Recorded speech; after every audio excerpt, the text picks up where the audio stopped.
Hello, guys. Let me just double check to see if the audio works. 1 second. Okay. Hello, guys. It's working. Welcome. How are you? I'm a little nervous because I haven't been streaming a lot lately, so I get like really nervous. And okay, we can hear you, Queen. Thank you. And I just wanted to say thank you so much to Josh Randall for already contributing. Thank you so much. During the intro, he sent a super chat, $25. Thank you so much. And he says, "Hello, Alchemy fam." So he's talking about you guys, family. Oh. Aw, Fox Mulder. No way.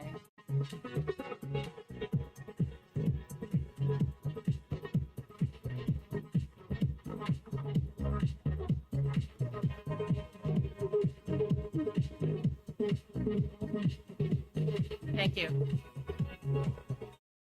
Maybe I should go this way. All right, we'll see when that goes away. Okay. Well, thank you. Yeah, so Fox Mulder donated just $60. Thank you so much on streamlabs.com/Martina Markota TV.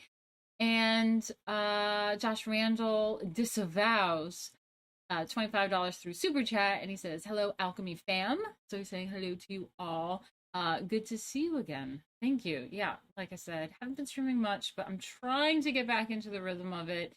Usually our art history stream is on Tuesdays, but I kind of fucked up this past Tuesday. And so here we are today on Friday. I hope you guys have a good night. We're hanging out in the stream. I don't know if anything's really going off anymore in real life. Friday night, it's still going out at all? Anything happening? I don't know. But I hope you have, like you guys are chatting about in the chat, a spliff handy. I wish I did, but I do not. But I have a little bit of gin and seltzer. Maybe it'll make me a little less nervous. Read a little bit better. Because that's what we're doing here. I am reading. I'm reading books. I don't think that you guys have that many streams where people are reading to you, and hopefully I do a good job, but stop slouching. Ooh, slouchy slouch. But we are going over Gardner's Arch Through the Ages. Gardner is amazing. This is the art history book that you get when you are in university and you're studying art history. And yeah, Really amazing stuff. Stuff that we saw in that intro video. Oh god, this is heavy. Goddamn, work out these art history books. I've got like dozens of them too. I've got like so many different art history books. And they're all like these big giant bricks, but it's great. It's good. I've got one holding up. Ooh.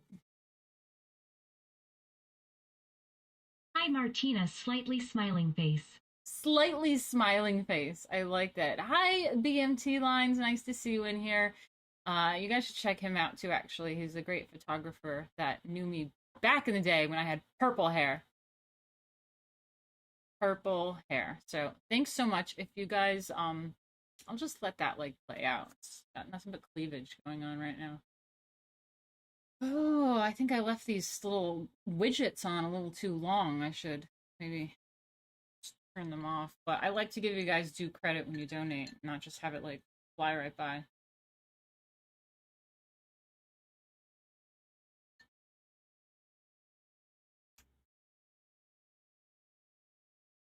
Yeah, that's right, Josh Randall. You totally could mess up my stream by just constantly donating and having it cover my face. Again, I wanted the like credit given and all the fun little graphics I have to be seen, so I did that. But oh god, it's also still fucking hot. So let's get to it, shall we? Is Jay in here? I just want to see if Jay's in here.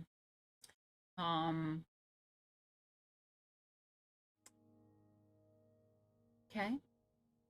And as you can see, I figured out how to put the piano music, because I have some sort of filter on my mic that was cleaning up a lot of the noise, like noise from my computer fan and things like that, and some excessive tapping that I do. So that fucked up doing my piano music, and I sorted out how to do it internally. So I can't hear it. You guys can hear it. Actually, maybe I should be hearing it, because then it helps me read better. Calms buck down. But let's get to it. If the piano's a little too loud or not loud enough, just let me know in the chat, and I can try to adjust it. I tried to test it out earlier and get it right, but if you guys are having problems with it, let me. Okay.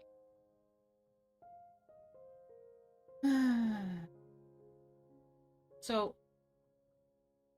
ooh, yeah, here we go. So I like to usually do a recap of the previous chapter before we move on.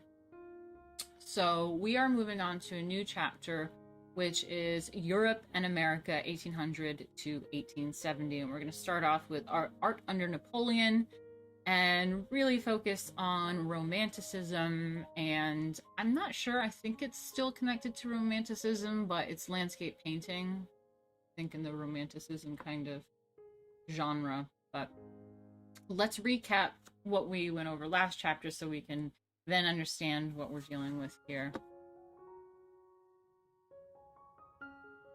So yeah, last chapter we did Europe and America 1700 to 1800, and we started off with Rococo.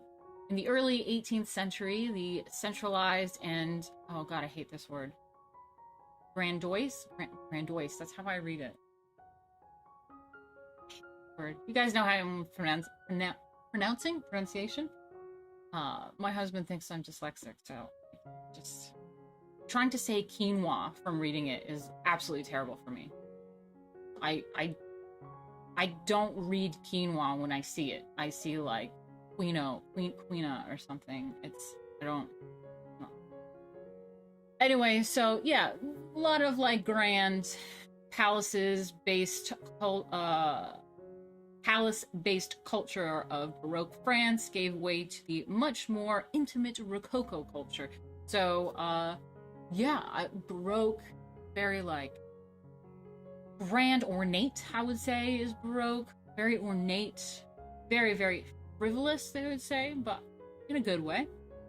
And then it went more into Rococo with the like more intimate stuff of Parisian townhouses. There, aristocrats and intellectuals gathered for witty conversation in salons, featuring delicate colors, sinuous lines, gilded mirrors, elegant furniture, and small paintings and sculptures like that. Grandiose. Thank you, Josh Randall. Did I say that? Grandois? Grandois? Grandoise? Grandoise? Grandiose. Grandiose. Thanks. The leading Rococo painter was Antoine Watteau, whose usually small canvases feature light colors. I gotta get closer to this. Feature light colors and elegant figures in ornate costumes moving gracefully through lush landscapes. His Fete Galante paintings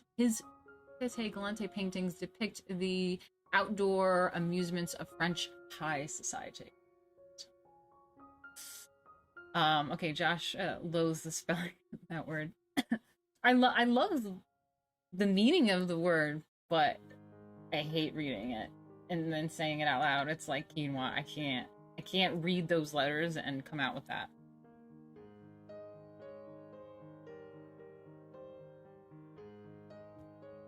Really, Dan? Yeah, you see words like that too. I never thought I was dyslexic. I don't admit that. I don't believe in that. But my husband insists on it because I tend to often see words at a glance and my brain just automatically like assumes what the word is, and oftentimes it's the wrong word. So you know how you can see like the first letter and the last letter, and then there's a bunch of jumbled letters in the middle that, like, even if they're out of order, like, you can still recognize what the word is. Your brain, it just, you don't do all the little minute details. Your brain is actually like a computer that's trying to like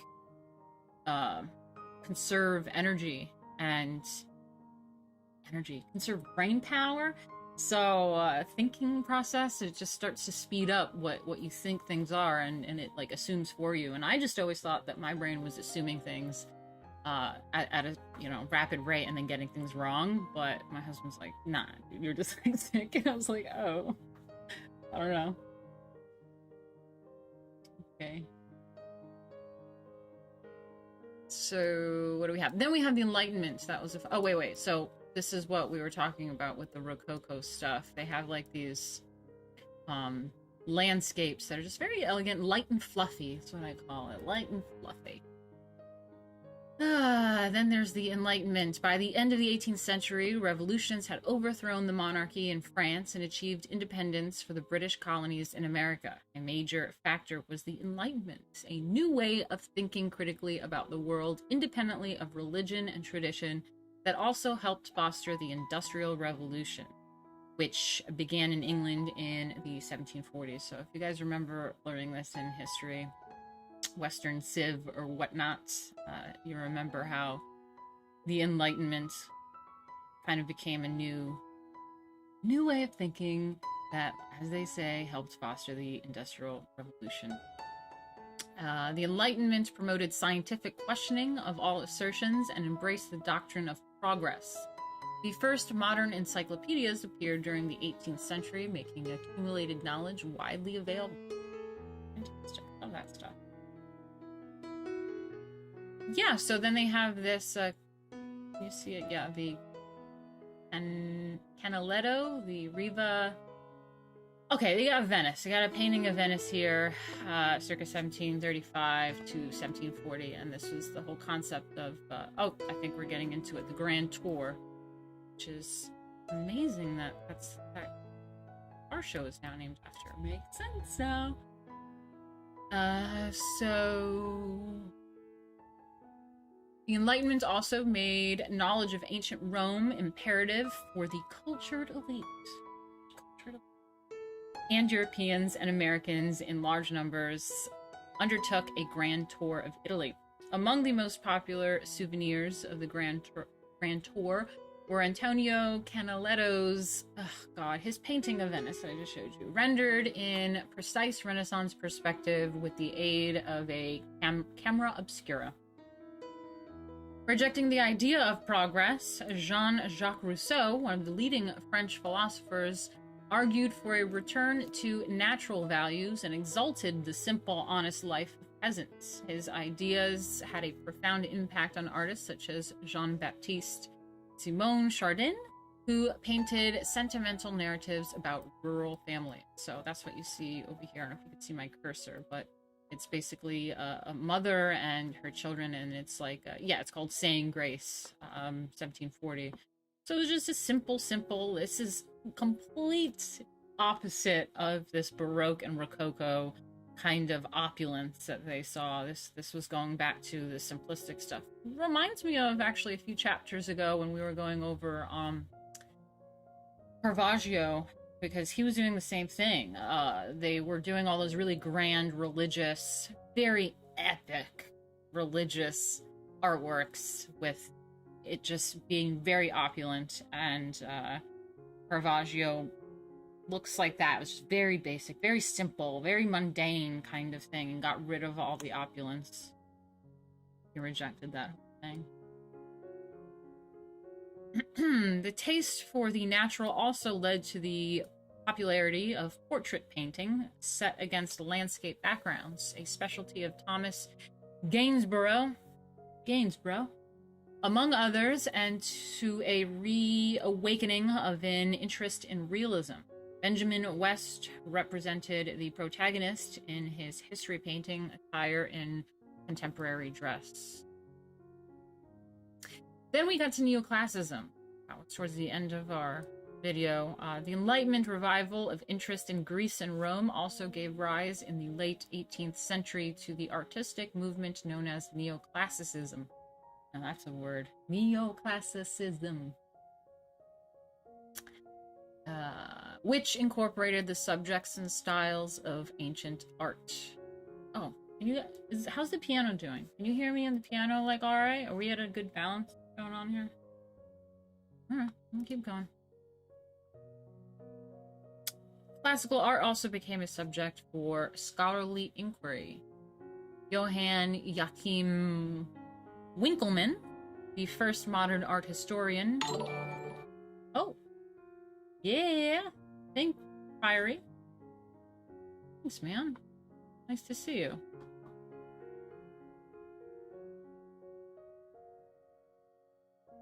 Thank you. Love you guys. Yeah, we got Snowball.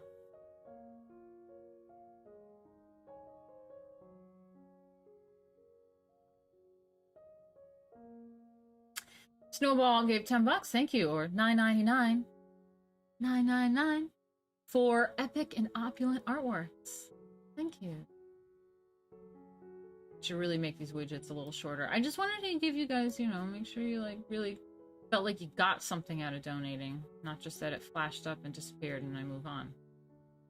Yeah, this is a moment where we can talk amongst ourselves. Snowball, I don't know if you get your widget popping up. Is that right? A widget? Is that what it's called? Just makes me think of the Jetsons. You guys remember that? I remember the movie in the 80s. There was widgets and there was like spacely sprockets and what I think of to this day. When like Tiffany sang that song. Tiffany was the voice in it or some shit. Anyway, Neoclassicism. So yeah, this Johann Joachim Winckelmann, the first modern historian, extolled Greek art as the most perfect ever to come from human hand. Greek art's first art historian said, the most perfect to ever come from human hand. One of the pioneers. Oh, do we have a picture of it? Oh no. Okay, we're getting there. One of the pioneers of the new style was Angelica Kauffmann, who often chose subjects drawn from Roman history for her paintings. Jacques-Louis David, who exalted classical art as the imitation of nature in its most beautiful and perfect form, also favored ancient Roman themes. Painted on the eve of the French Revolution, Oath of Pirati, set in a severe classical hall, extolled patriotism and sacrifice. So that's this famous painting that you see here where it's... See how close I can get it. It's gonna be blurry, but whatever. This is an epic one right here. yeah, really famous one. They're doing the Roman salute, and it's like his dad, and he's got like, it's the whole thing about patriotism, and then the women over here sobbing in the corner. It's a thing. It's a whole thing. Neoclassicism. That's a word. Neoclassicism. Oh, actually, before we move on, they said this word a few times, and you know I like to look up definitions of things sometimes because we learn some new things. Instead of just like glossing over it and kind of being like, okay, I think I know what they mean. Extolled. Am I saying that right? Extolled.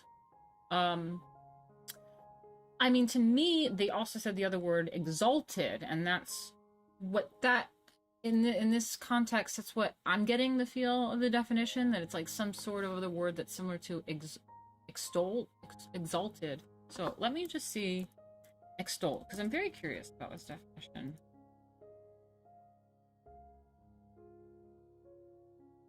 Cat, no! No! Kitty! Stop! Come here. These vintage fucking... Ooh.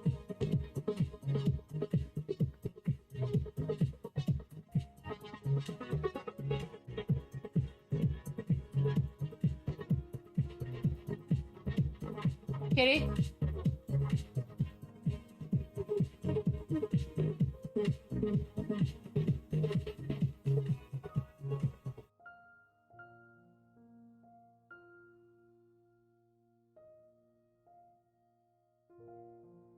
Bitch cat. I have these vintage sofas back here, mid-century, and I can hear her clawing back there. She's not allowed to claw. She has things she can claw at, so I don't understand why she needs to go at my sofa. It's pretty good. There's not really... Cat. Yeah, cat, you little bitch. Don't do that. You know you're in trouble. I heard you. Yeah. Yeah.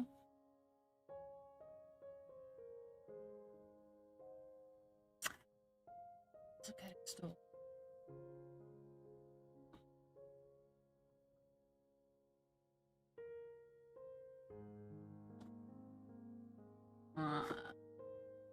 Extol. Extol. Okay, so I'm assuming extolled is past tense. Past participle, extolled. Praise enthusiastically. Yeah, so exalted is like to raise up. It's like, it's more, that's where they use it like for like Jesus or like religious stuff. Exalted, it's like raising up. So I guess this is to praise enthusiastically. Quote, he extolled the virtues of the Russian peoples. Okay, so to praise highly. Yeah, similar. It's not as like, oh shit. Yes, guys, thank you. Thank you. Aw, Josh Randall, man, thank you.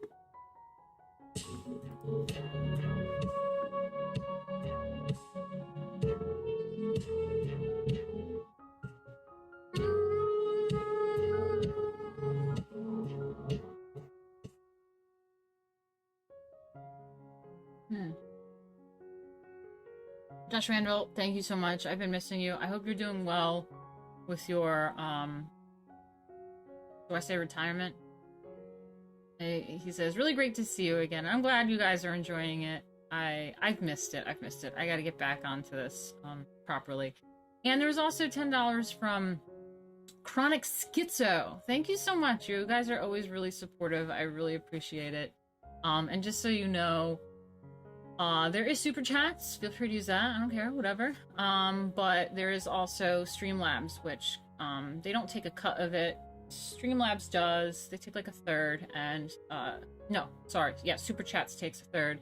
YouTube does, but Streamlabs, I get it right away, and I don't have to wait 2 months like YouTube, and they don't take a cut. So you can always go to streamlabs.com/Martina Markota TV, and it really helps me out. Thanks, guys. Okay, let's get back to it. Hey, Jeffrey, thanks for hopping in here. Please don't feel bad for disrupting the stream. Really, sometimes it's good to take a break. I get to have a sip. I always feel really rushed that I have to constantly, because I'm by myself here, I always feel like I have to constantly be moving and being fast and being high pace and all this stuff. So I know that I maybe have those widgets on a little bit too long, but it does remind me to take a breather and have a sip and relax a little bit. So please do not worry for interrupting the stream. Please, please, please. Especially if you're throwing money at me. Do not worry. So we have Neoclassicism also became the dominant style in the 18th century European architecture. Ancient Roman temples and Italian Renaissance churches inspired Jacques-Germain Soufflot's Pantheon in Paris. Okay, and in the United States, Thomas Jefferson adopted the neoclassical style in his design for his Virginia home, Monticello. He championed neoclassicism as the official architectural style of the new American Republic because it represented for him idealism, patriotism, and civic virtue. That's really interesting, actually. So yeah, my husband also kind of was wondering about the American architecture, especially up here in the Northeast in New York. And good kitty, good, just chilling up here. Okay, good. Because yeah, there's a lot of New York in particular it's colonial, so we have a lot of like the British things of like brick homes and stone. We have a lot of stone houses and stone buildings and stuff, which you may not see elsewhere in America. And there's a lot of Dutch architecture, because this used to be also Dutch around here. But sometimes there's things, and he was just like, what is that? And I said, well, like we learned in the art history, that there are times where our founding fathers, like Thomas Jefferson or whatever, they adopted styles that they like particularly took a fancy to. So, you know, Thomas Jefferson felt that this neoclassicism type of architecture was really representative of something he really liked, because it was for him idealism, patriotism, and civic virtue, which makes sense with the Roman style. So that's why you have his house in Monticello over here in Charlottesville, 1770 to 1806. Oh, all right, so now let's get into the new chapter. Shall we?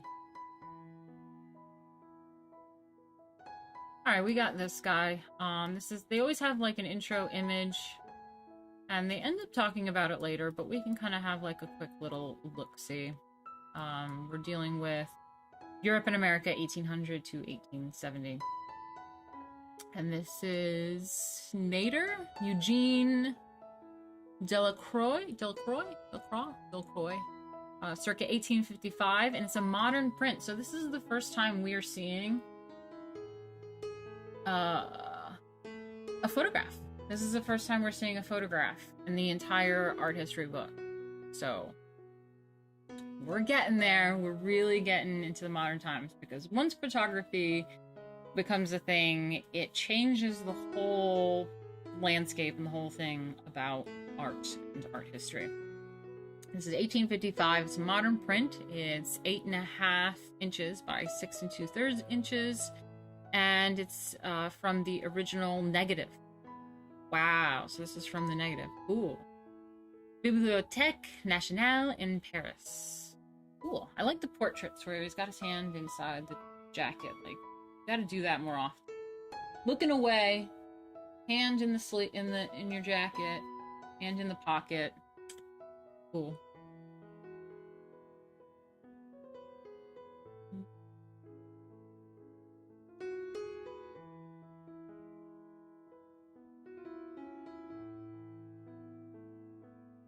Eugene Delacroix, the great Romantic painter, was one of many 19th century artists intrigued by how photography presented reality. Here he sat for Nader, one of the earliest portrait photographers. Cool. He was very striking looking. I like it.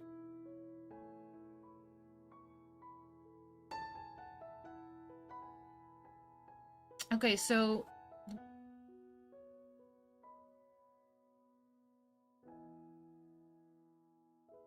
The Revolution of 1789 initiated a new era in France, but the overthrow of the monarchy also opened the door for Corsican-born Napoleon Bonaparte, 1769 to 21, to exploit the resulting disarray and establish a different kind of monarchy within himself at its head.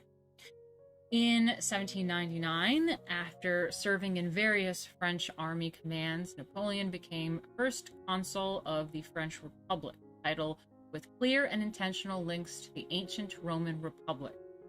Cool. During the next 15 years, the ambitious general gained control of almost all of continental Europe in name or through alliances, and in 1804, the Pope journeyed to Paris for Napoleon's coronation as Emperor of the French. But in 1812, Napoleon launched a disastrous invasion of Russia that ended in retreat, and in 1815, he suffered a devastating loss at the hands of the British at Waterloo in present-day Belgium. Forced to abdicate the imperial throne, Napoleon went into exile on the island of St. Helena in the South Atlantic, dying there 6 years later.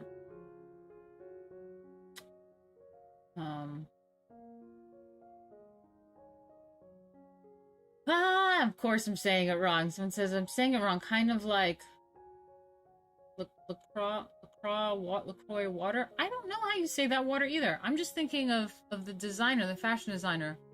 And when you have that, what's that British show with the absolutely fabulous? She's like, LaCroix, darling, LaCroix. Christian LaCroix.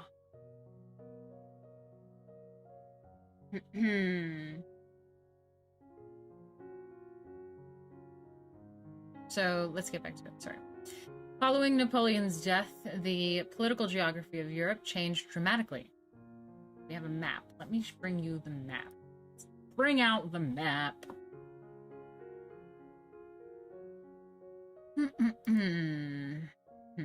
Okay, that's not the map. There we go. The map. Maybe I'll zoom in a little bit on the map. How do we do that? How do I zoom? Doing it right? On this thing. I thought I could zoom. What do I do? This? Nope, that didn't work.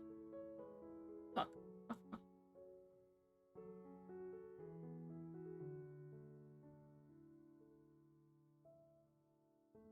Come on. Let me figure out how to zoom.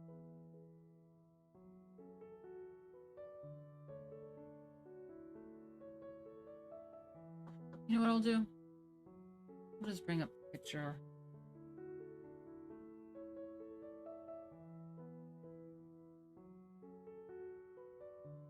What am I doing? No. Art. Okay.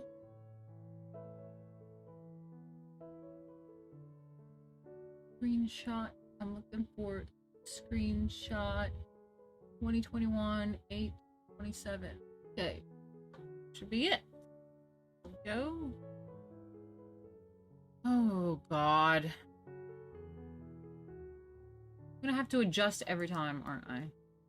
I have to figure out a better system for this. This is annoying.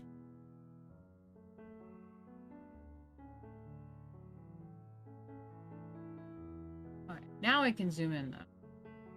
So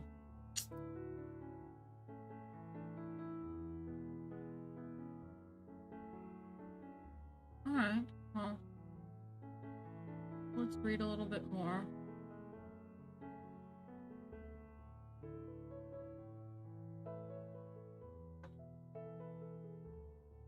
Okay, following Napoleon's death, the political geography of Europe changed. Oh, you guys can't see what I just did. Sorry about that. I was just zooming in a little bit to see the geography. See how things were. This says map of Europe around 1850. United Kingdom here. Oh, same. Spain and Portugal are there. France. German states. Austria. Hungary. Italian states. Okay. Croatia. Italian territory. Got the Ottoman Empire. Alright. See what they say about it. So following Napoleon's death, the political geography of Europe changed dramatically, but in many ways, the more significant changes during the first half of the 19th century were technological and economic. The Industrial Revolution caused a population boom in European cities, and railroads spread to many parts of the continent, facilitating the transportation of both goods and people. During this period, the arts also underwent important changes. Oh? Do tell.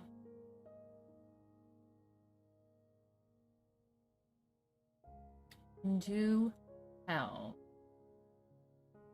The century opened with Neoclassicism still supreme, but by 1870, Romanticism and Realism in turn had captured the imagination of artists and public alike. New construction techniques had a major impact on architectural design, and the invention of photography revolutionized picture making of all kinds. That is just a significant shift when that happens. So let's continue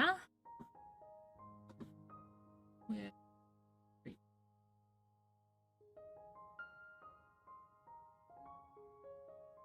art under Napoleon. Napoleon embraced all links with the classical past as sources of symbolic authority for his short-lived imperial state. Not surprisingly, the artistic style that most appealed to him was Neoclassicism. He offered Jacques-Louis David, figures 1115 and 1116. Let's see which one that is.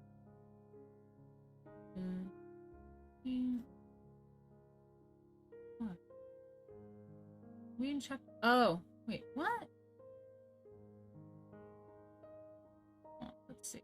11, 15, 16. Was that last chapter? Oh, yeah, this one. Okay.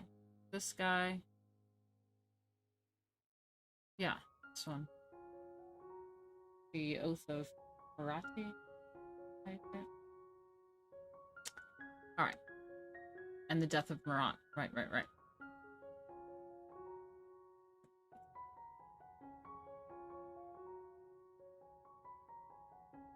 Come on. Come on, it's just being slow and glitching. Give it a second.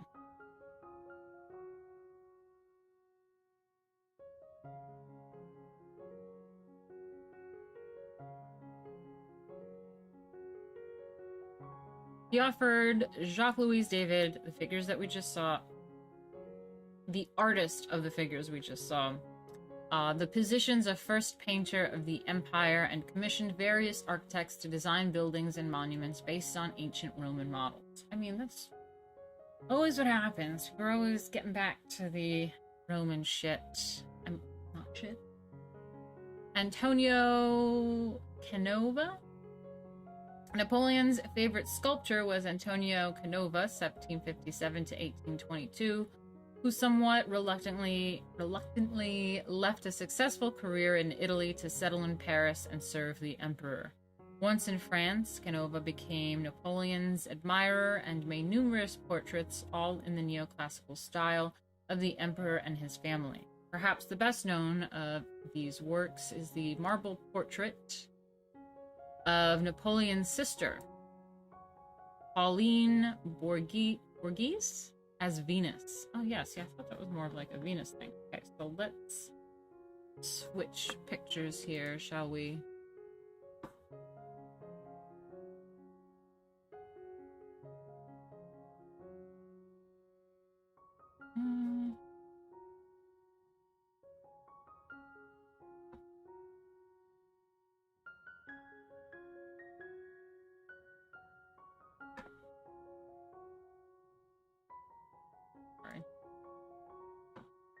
Get this sorted for you guys. Wish I could just get everything to fit right in here, but I can't. So this is his sister. who's depicted as Venus. I mean, how degenerate. Made her nude? Topless? What? That's a joke, by the way. I'm being sarcastic.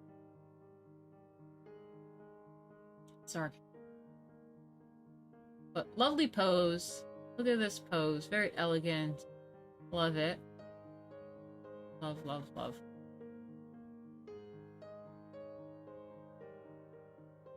Hold on one second.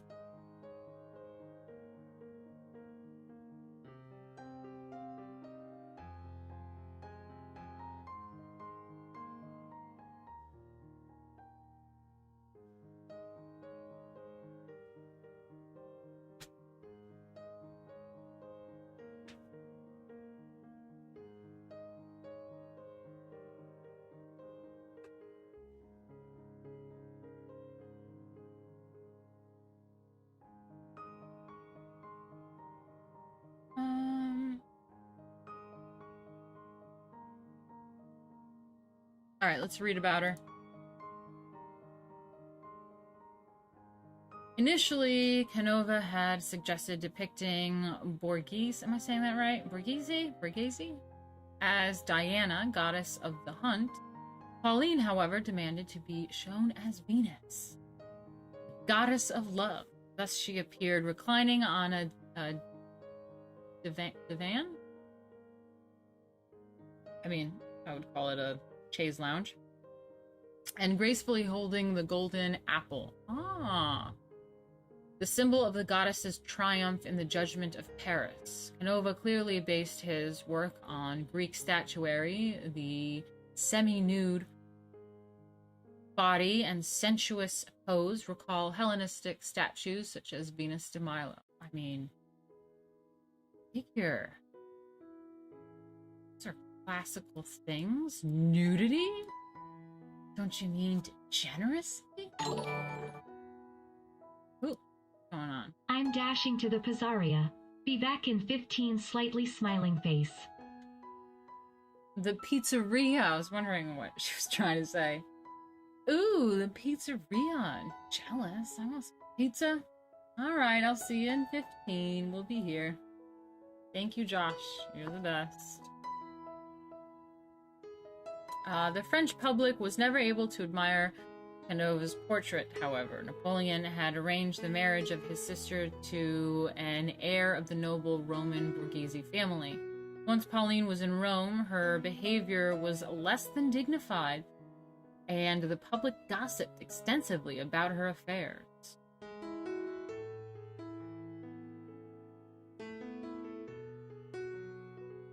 Thank you, Adventurix. God, Canadian bucks. Thank you. Her insistence on being portrayed as the goddess of love reflected her self-perception.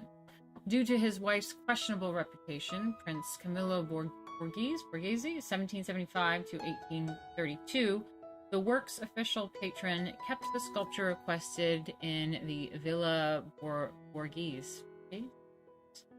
The prince allowed relatively few people to see it, and then only by torchlight. Yes, that's one way to do it.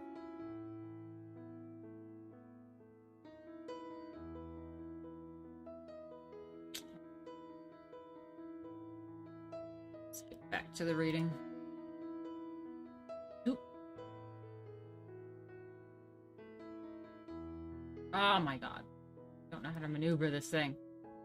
So, I've been forgetting to read these little things, but we should do that. Antonio Canova, Pauline Borghese as Venus, 1808. It's marble, and it's 6 foot by 7 inches long, and it's at the Galleria Borghese in Rome. Canova was Napoleon Bonaparte's favorite sculptor, and this marble statue, inspired by classical models, the artist depicted the emperor's sister at her request as the nude Roman goddess of love. Hey, we get stuff. Yes, you get. We have Ingres. In the late 1790s, Jean-Auguste Dominique Ingres, 1780 to 1867, arrived at David's studio, but his study there was to be brief, and he soon broke with the neoclassical master on matters of style. This difference of opinion involved Ingres's adoption of what he believed to be truer and purer Greek style than David's. The younger artist adopted flat and linear forms, approximating those found in Greek vase paintings. In many of his works, Ingres placed the figure in the foreground, much like a piece of low-relief sculpture. In Grand Odalisque, this figure up here, this is a very, very famous one. I think she has more vertebrae than normal. She's got this really long back. Really long back. There's a classic pose that goes... that becomes kind of used over and over again. That you'll see in the future. Just wait. When the Impressionists get a hold of this kind of style of posing and this nude lady. Again, nudity. How fucking degenerate. People like to mock my art. It's degenerate, whorish behavior, but look at this stuff. Let me just bring the picture up for you on its own. A minute.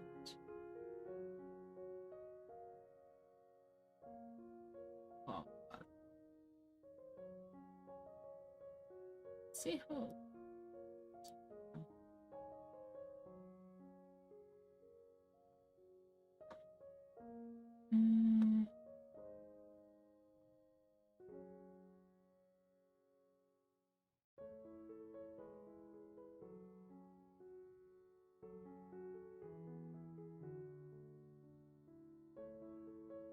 Oh, but then I can't zoom in.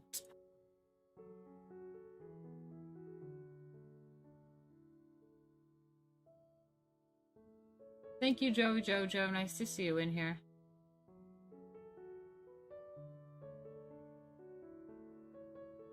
There we go.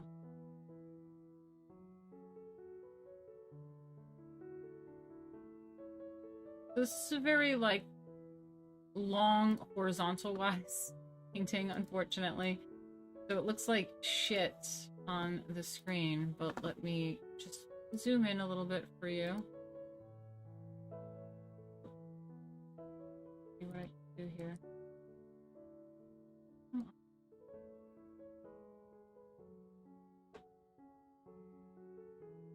Really? That's all you're gonna give me? Ugh. Whatever. Oh, maybe I can do it like this. No? Oh, yep. Okay. That's doing it. Just change the shape of my...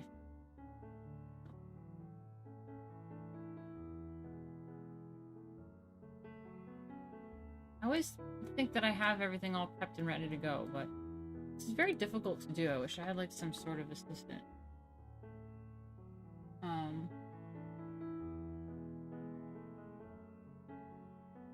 So, yeah.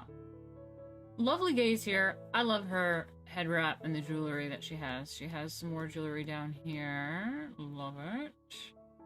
Got this little fan going on. Beautiful fabric. And she's got a hookah. Or, is that a hookah? Or is that some sort of, opium pipe or something? It's like really long. Got feet in there. I think that's a fur down there. Very lovely.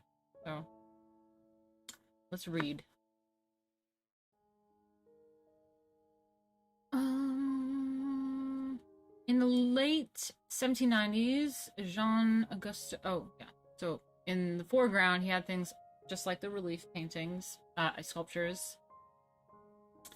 In this painting, Ingres's subject, the reclining nude figure, followed the tradition of Giorgione and Titan. That goes way back to like the classical times and classical antiquity. The work also shows Ingres's admiration for Raphael and his borrowing of that master's type of female head. However, by converting the figure to an adalisk, a woman in a Turkish harem, the artist made a strong concession to the contemporary romantic taste for the exotic.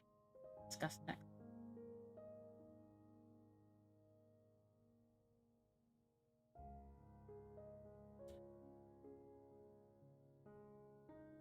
I want to smoke. When Ingres first exhibited this grand adolescence in 1814, the painting drew acid criticism. Acid criticism. Critics initially saw Ingres as a rebel in terms of both the form and content of his works. They did not cease their attacks until the mid-1820s. I feel you, man. I feel you. I get attacks on my artwork, and they do not cease.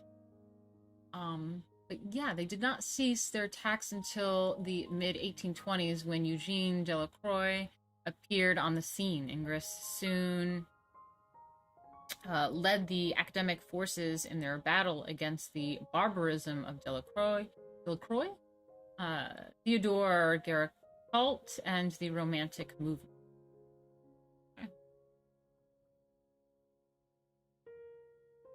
Let me get some time.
Hey. Oh, hey, Jay. Nice to see you. Got a bunch of stuff here.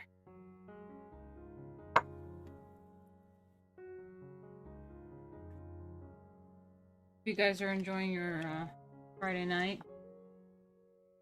I'm just getting a little cozy before we continue on to Romanticism.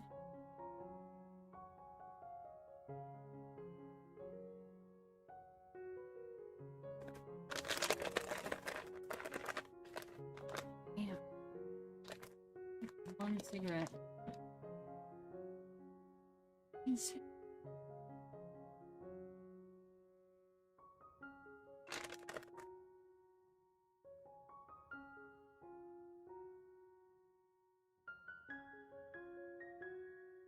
Well, hope you guys have something more fun like a split or a drink and you're enjoying yourselves.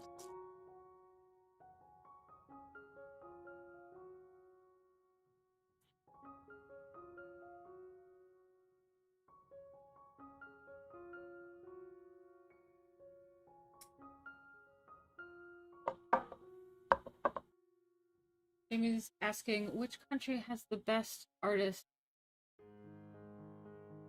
Is African art anywhere as good as old school art? Or who's the best painter in your opinion?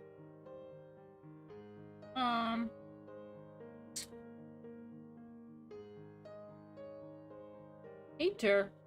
Painter probably Da Vinci. I mean, you can't get as fucking epic as him. He was an alchemist, of course.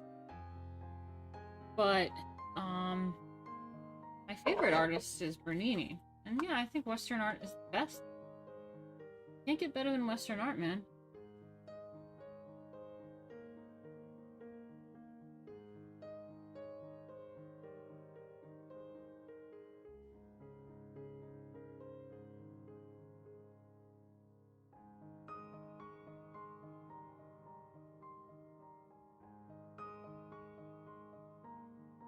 I hope the piano sounds good.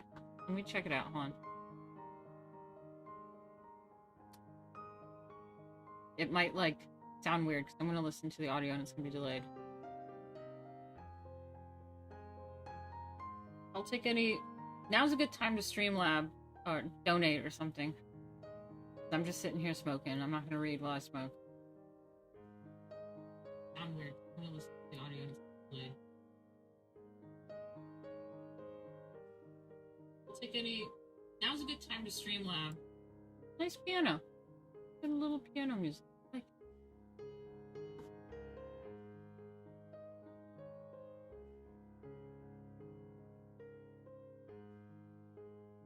Yeah, I did figure out the audio, Jay. I can't hear the piano music. It's inside OBS. But you guys can hear it.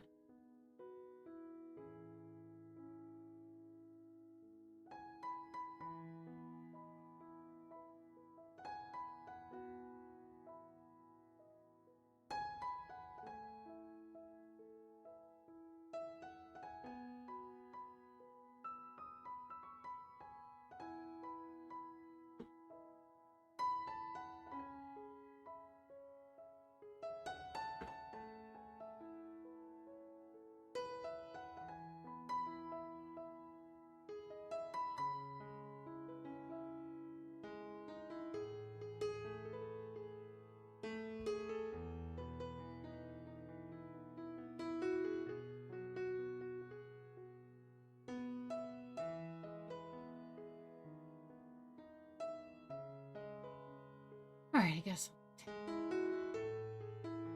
Lovely having this portrait up in the frame, though. Like it.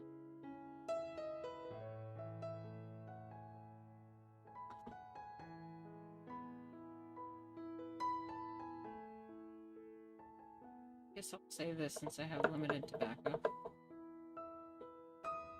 A cute little vintage thing, too. Everything's vintage. I love vintage, as you can tell.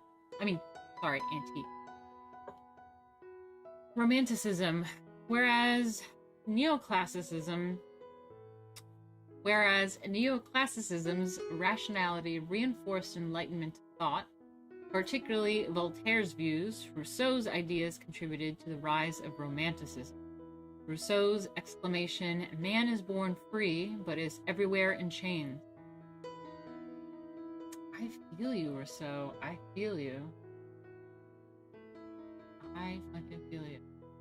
Man is born free, but is everywhere in chains. The opening line of his Social Contract, 1762, summarizes a fundamental romantic premise. Romanticism emerged from a desire for freedom, not only political freedom, but also freedom of thought, feeling, of action, of worship, of speech, and of taste. I feel you, Rousseau. I fucking feel you. Anyone else is feeling Rousseau right now? Romantics asserted that freedom was the right and property of all. They believed the path to freedom was through imagination rather than reason. Romanticism as a phenomenon began around 1750 and ended about 1850, so about 100 years. But most art historians use the term more narrowly to denote an artistic movement that was in vogue from about 1800 to 1840, between Neoclassicism and Realism. So yeah, if you don't know what the word vogue means, something is in vogue, that means in fashion. It was in fashion from around 1800 to 1840. The transition from Neoclassicism to Romanticism constituted a shift in emphasis from reason to feeling, from calculation to intuition, and from objective nature to subjective emotion. Among Romanticism's manifestations were the interest in the medieval period and in the sublime. I mean, I think that's actually quite interesting because this concept of freedom, freedom of speech and worship and action and taste and thought is considered reason today. It's like logic, you know, facts don't care about your feelings type thing, and we think of the left as being emotional and therefore stifling freedom. But I find it really interesting that the Romanticism found these concepts in emotion, which I can actually understand. It does make sense. It's interesting how things twist around, stuff like that. Among Romanticism's manifestations were the interest in the medieval period and in the sublime. The sublime. For people living in the 18th century, the Middle Ages were the Dark Ages, a time of barbarism, superstition, dark mystery, and miracle. The Romantic imagination stretched its perception of the Middle Ages into all the worlds of fantasy open to it, including the ghoulish, the infernal, the terrible, the nightmarish, the grotesque, the sadistic, and all the imagery that emerges from the chamber of horrors when reason sleeps. Related to the imaginative sensibility was the period's notion of the sublime. Among the individuals most involved in studying the sublime was the British politician and philosopher Edmund Burke, 1729 to 1797. A philosophical inquiry into the origins of our ideas of the sublime and beautiful, 1757. Oh my god, that sounds really fantastic. We should probably look into that. I'm going to screenshot that. Hold on. So, a philosophical inquiry into the origins of our ideas of the sublime and beautiful. Into that. Cool. Burke articulated his definition of the sublime, feelings of awe mixed with terror.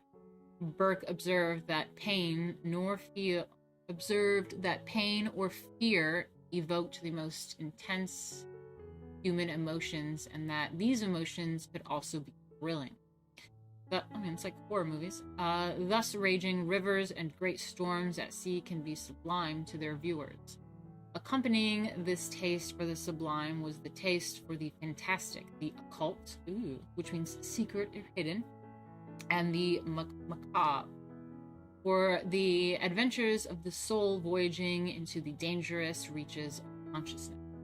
It's really, really lovely. I like it. So then we have Henry Fuseli. Am I saying that right? Yeah, Henry Fuseli. 12-4. Yep, that's it. Okay, let's get this on the screen. Oh, oops. I've been reading without showing you the screen. My bad. Let's look at Fuseli.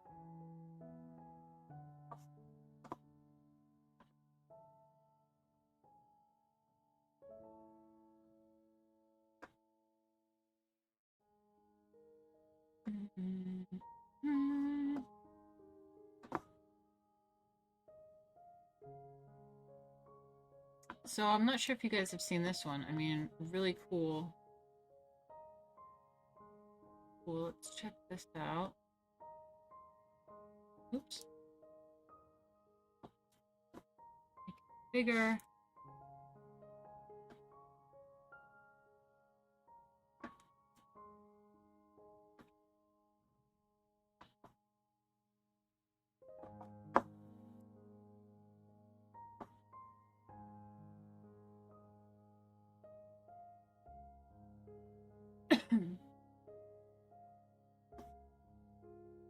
Let's just snoop a little bit so when we read... Okay, there's like some sort of horse thing there, which I never noticed. She has some sort of jars and things on her nightstand. Beautiful pose. Love it. Love it, love it. And of course, some sort of goblin demon thing here. More fabrics. shadow in the background fabric. Really cool. Lovely. Lovely pose.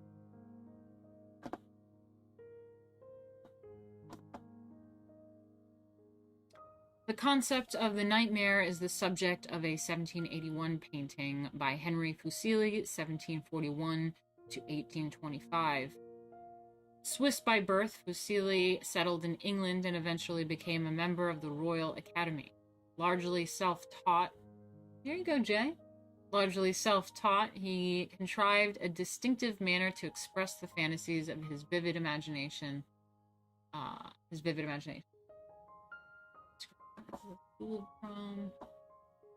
Crash. Fuseli specialized in night moods of horror and dark fantasies, in the demonic, in the macabre, and often in the sadistic. In The Nightmare, a beautiful young woman lies asleep, draped across the bed with her limp arms dangling over the side. In Incubus, a demon believed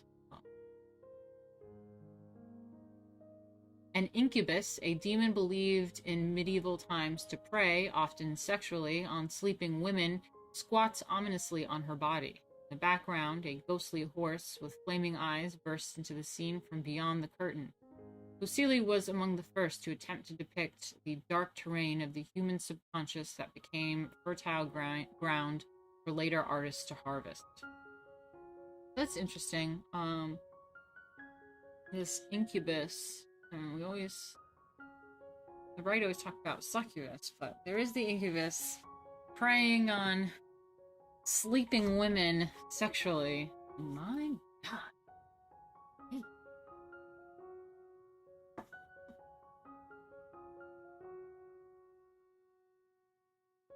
Right. Jay says, LOL, so he didn't go to art school. That's right. So now we have Spain and France we're focusing on as far as the Romantic period goes.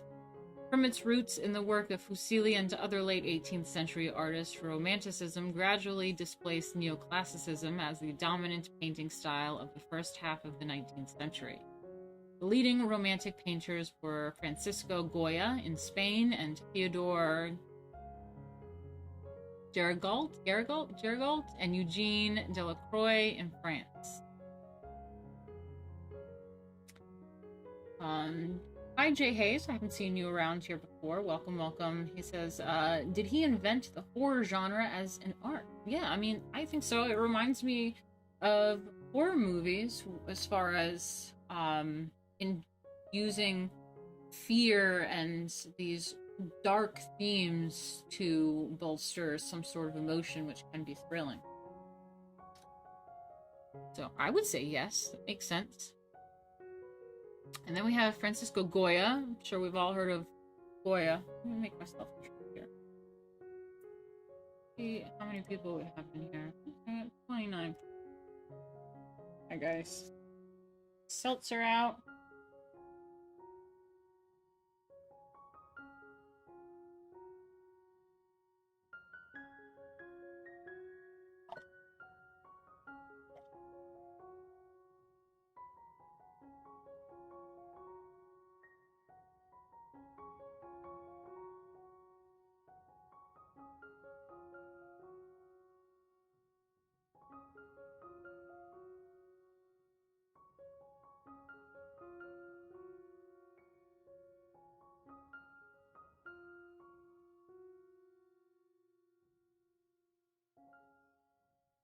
Got my Stewart Seltzer. You guys in New York know what Stewart's is. Shit. Stewart's is the best.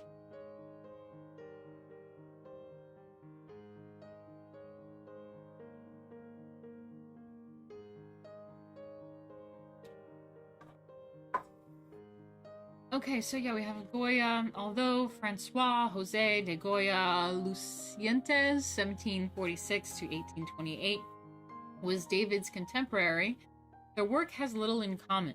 Both, however, rose to prominence as official court artists. When he was 40, Goya became Pintor del Rey painter to the king. And in 1799, Charles IV, roughly 1788 to 1808, promoted him to first court painter. Vegas is a soulless place, but at least they have decent pizza. Wait, hold up.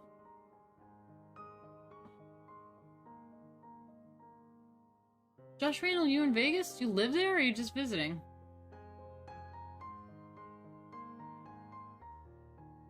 It says Vegas is a soulless place, but at least they have decent pizza. Fucking heresy. You know you're talking to a New Yorker. Probably terrible pizza. Heresy right there. Can't believe you just said that. I'll have to test it out. I've never been to Vegas.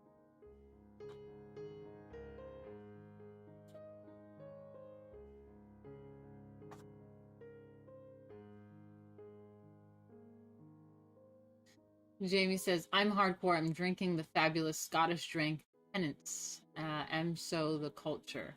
Okay, nice. Enjoy. Friday night. Let's do this.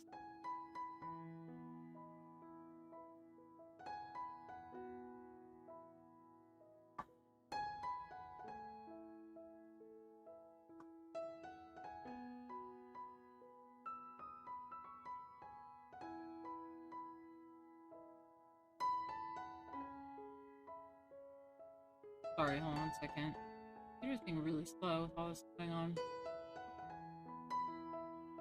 Alright, we're dealing with Goya. When he was 40, he became the painter to the king, and in 1799, Charles IV, roughly 1788 to 1808, promoted him to first court painter. Goya did not arrive at his general dismissal of Neoclassicism without considerable thought about the Enlightenment and the neoclassical panache, or rationality and order. In The Sleeping Reason Produces Monsters, ooh, the next figure, let's check that out. Sleeping figure produces monsters. So far, everybody's sleeping.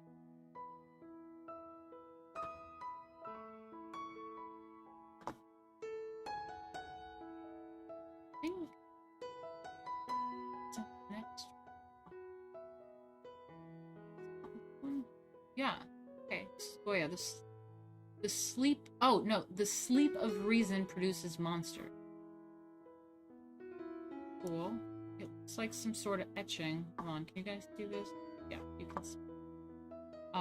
It's Francisco Goya. The sleep of reason produces monsters, from Los Capricos, circa 1798. It's an etching, and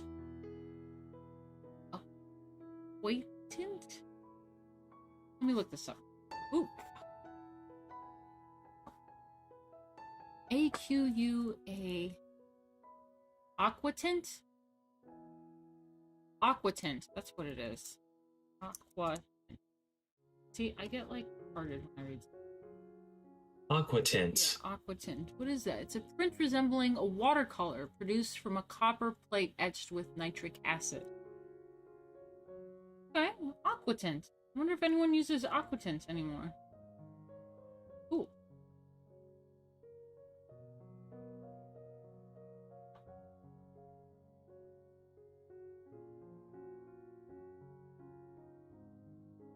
Okay, that's right. Thank you, Josh. He says, not New York status. It's a war crime to compare Vegas pizza to New York. Okay, thank you. He says, never tell a New Yorker that another state's pizza is good. I mean, it'd be okay, too, if it was, like, the surrounding New York area. Like, New Jersey, I'm sure it's fine. Like, whatever. But, like, Vegas, I just thought about it, how far away in the desert it was, like, on the West Coast. And I was like, I don't think so. Thank you, YouTuber. Love you, too. And someone says, New Yorker, I'm guessing Queens. Well, listen, I've been living in Brooklyn for decades, but a really good hint of where I am at right now is, I gave a good hint, Stewart's. Okay. Stewart's is only in a very particular region in New York. Okay, let's get into this. Now I can't stop saying it. Let me bring it up on the screen for you guys.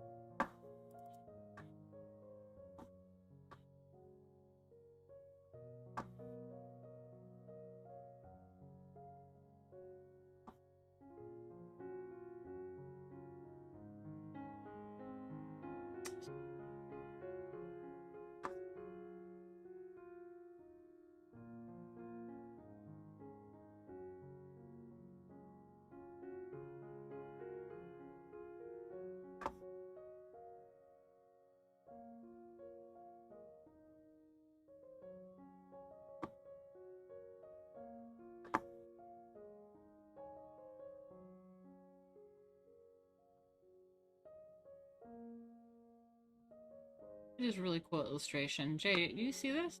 Really cool. I actually really like it. And there's words here you can see that are, I want to say the wrong thing, but some words here. Guy is hunched over. Again, beautiful pose. And then there's all these demons flying around. Pretty cool.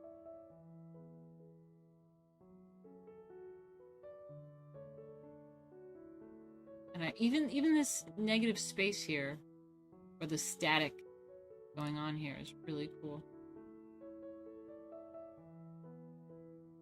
Right out of folklore. That's right. Cool. So, in this aquatint, in The Sleep of Reason Produces Monsters, a print from a series titled Los Capricos, the Caprices, Goya depicted himself, asleep, slumped onto a table or writing stand while threatening creatures converge on him. Seemingly poised to attack the artist are owls, symbols of folly, and bats, symbols of ignorance. Did not know that. Jay's asking, Goya painted the one of Jupiter eating his kid, right? I'm not sure about that. I just remember the famous Goya one is the one we're about to see. Is like there's like some sort of war going on, and some guy's got his hands up. He's like, oh, look at this thing happening. That's the Goya I remember. I'm surprised to see this etching. Actually, it's really interesting. In this print, Goya depicts himself asleep while threatening creatures converge on him, revealing his commitment to the romantic spirit, the unleashing of imagination, emotions, and nightmare.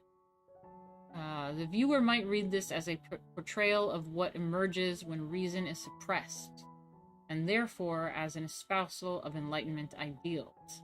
However, it also can be interpreted as Goya's commitment to the creative process and the romantic spirit, the unleashing of imagination, emotions, and even nightmare. See the romantic spirit in music and literature above. Okay, so what they're talking about is self-insert fanfic. Great. Let me just show you this real quick. So what I'm reading is this page, and there's like a little mini section that they sometimes have that's very interesting. Oh, this page, and it's interesting because sometimes they have a section on its own that has this different color background, as you can see, and it says the romantic spirit in music and literature. So this relates to this Goya painting, etching, I suppose. But I find this to be an interesting topic as well. So it's the romantic spirit in music and literature. So when we talk about art history and art and culture and all this stuff, it definitely has connections with music and literature. Let's get into it. But I'll leave you to look at the picture as I read the appeal of Romanticism, with its emphasis on freedom and emotions, unrestrained by rational thought, extended well beyond the realm of the visual arts. Ooh. In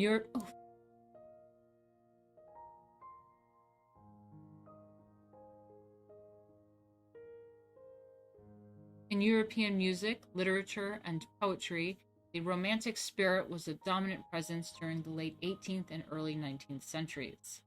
These artistic endeavors rejected classicism's structured order in favor of the emotive and expressive. In music, the compositions of Franz Schubert, 1797 to 1828, Franz Liszt, L-I-S-Z-T, Liszt, 1811 to 1886, Friedrich Chopin, 1810 to 1849, and Brahms, Johann, did I say his name? Johann Brahms, 1833 to 1897, all emphasized the melodic or lyrical. These composers believed music had the power to express the unspeakable and to communicate the subtlest, most powerful human emotion. I agree with that as well. Yeah, I love some Franz Schubert as well, Black Eagle.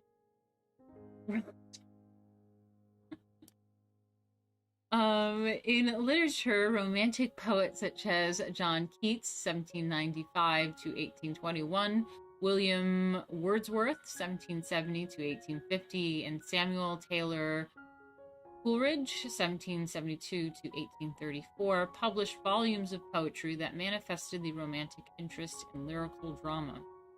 Ozymandias by Percy Shelley, 1792 to 1822, speaks of faraway exotic locales.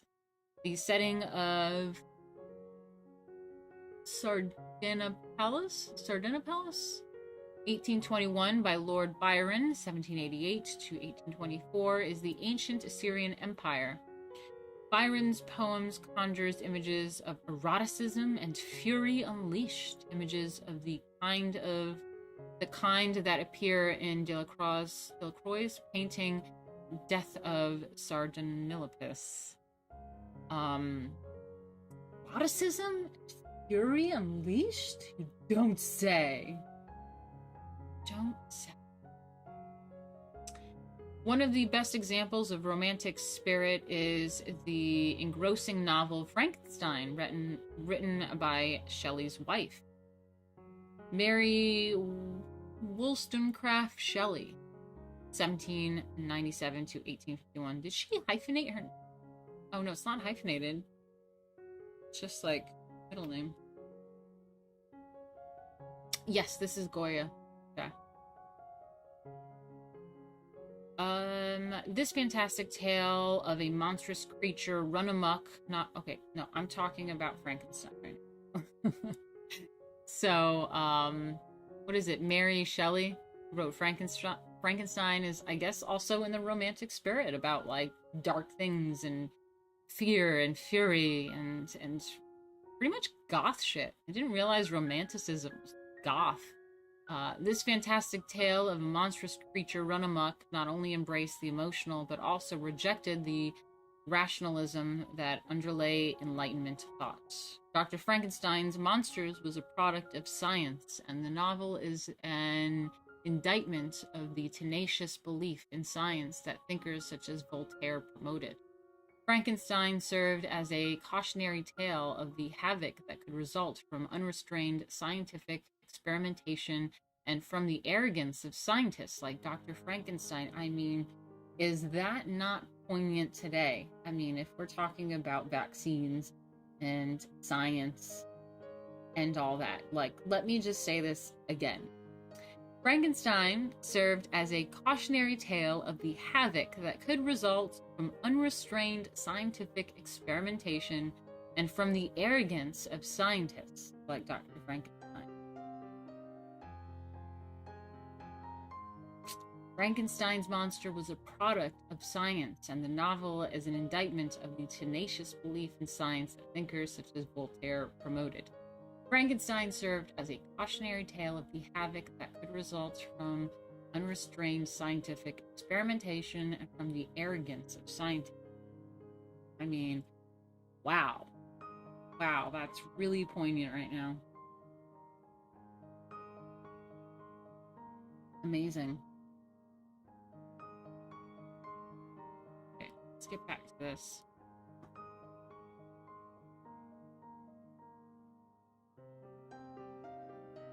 So then we have the 3rd of May, 1808.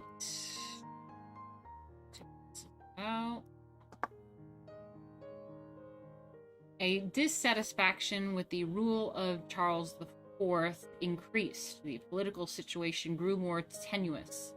The Spanish people eventually threw their support behind Ferdinand the Seventh. Ooh, yeah, see, I knew it was Spanish when I said Goya. Goya painting I know is like that one that we just flash saw. The guy with his hands up and something going on, and I knew that it was like it's like some Mexican shit, and I was like, no, it's probably Spain. So yeah, that's what it is. Okay, so let me look at this again. So 3rd of May 1808.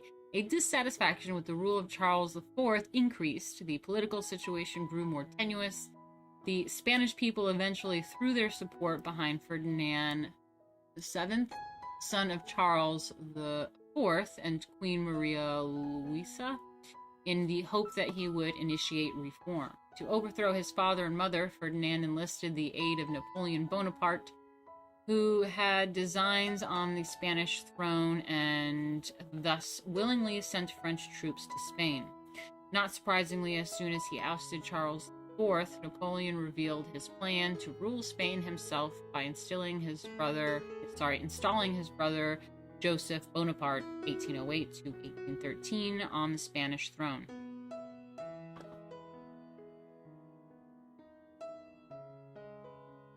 Okay.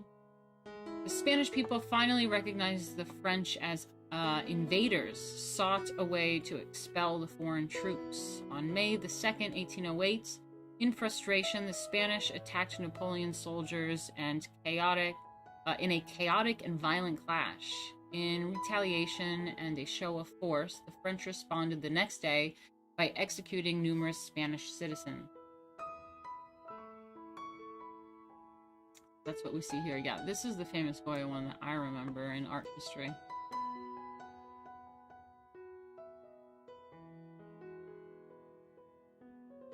Francisco Goya, 3rd of May, 1808.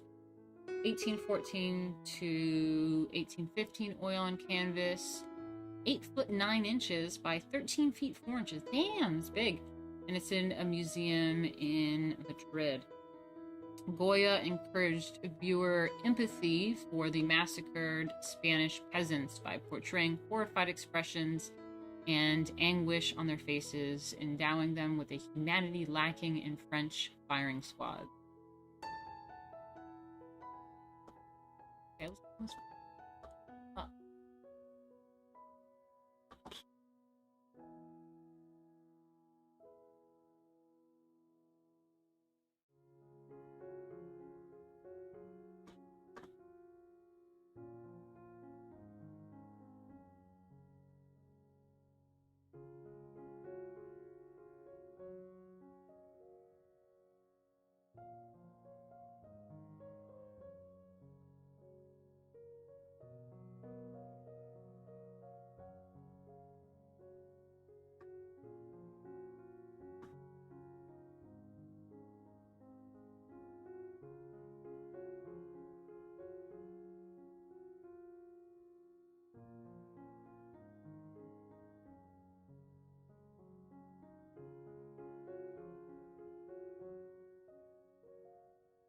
okay.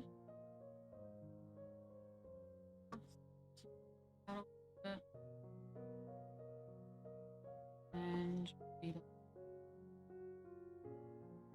this tragic event is the subject of Goya's most famous painting. Yeah, that's why when I think Goya, I think of this painting. Most famous painting, 3rd of May, 1808. In emotional fashion, Goya depicted the anonymous murderous wall of French soldiers ruthlessly executing the unarmed, terrified Spanish peasants. The artist encouraged empathy for the Spaniards by portraying horrified expressions and anguish on their faces. Yeah, they all had horrified expressions. Meanwhile, you couldn't see the French faces. Endowing them with the humanity lacking in the firing squad. Moreover, the peasants about to be shot throw his arms out in a cruciform gesture reminiscent of Christ's position on the cross. And also, it's like, is that what you do when, like, cops are your arms? Like, hey, I'm good. Goya enhanced the emotional drama of this tragic event through his stark use of darks and lights and by extending the time frame. Although Goya captured the specific moment when one man is about to be executed, he also depicted the bloody bodies of others already lying dead on the ground. Still, others have been herded together to be shot in a few moments.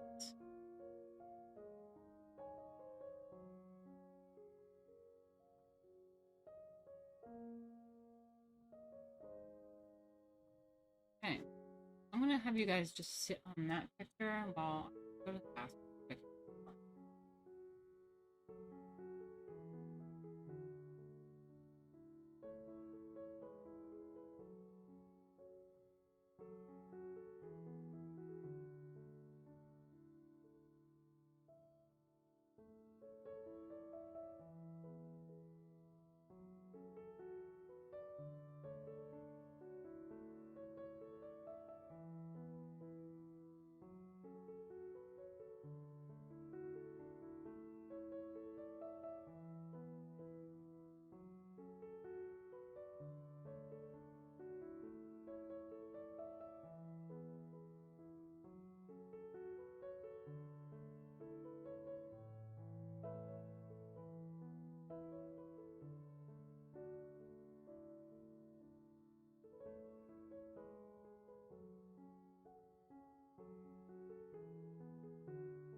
Sorry about that.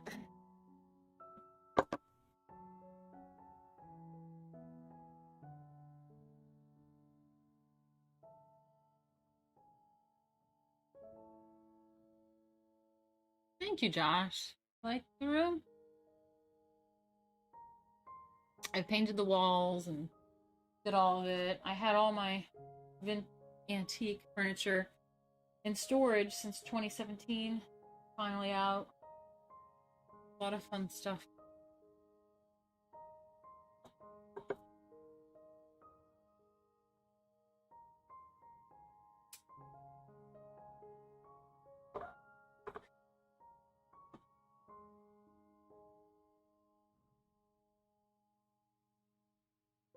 Okay, this guy, I can't say his name, so I'm going to look it up real quick. Let's see.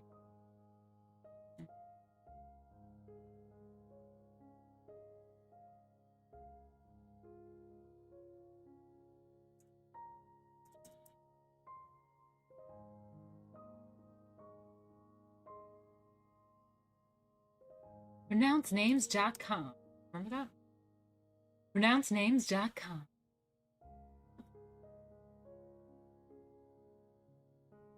Theodore Gericault. Gericault. Theodore Gericault. Okay. Sure. This one says how to pronounce Theodore Gericault correctly.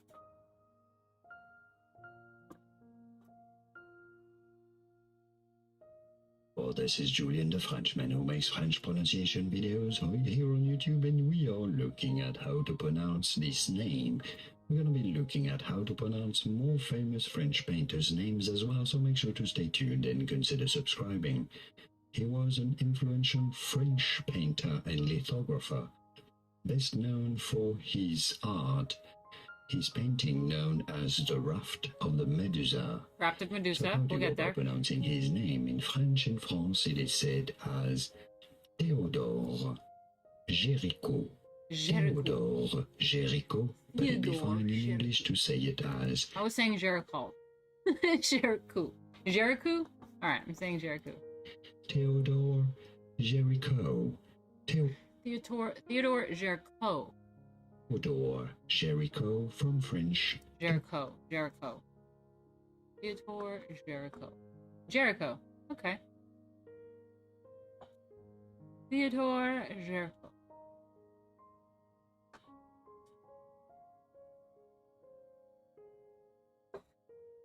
Theodore Gericault.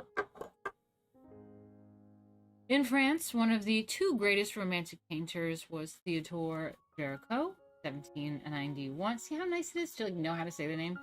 To 1824. Although Gericault retained an interest in the heroic and the epic and was well trained in classical drawing, he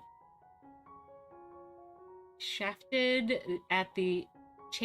at the rigidity of the neoclassical style, instead producing works that captivated the viewer with their drama, visual complexity, and emotional force. Let's get on with me here.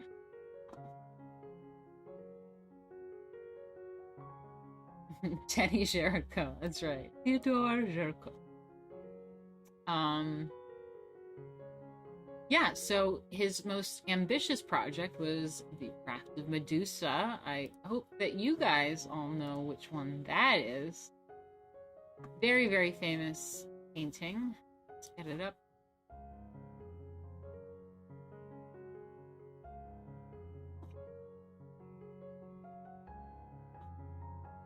Theodore Gericault.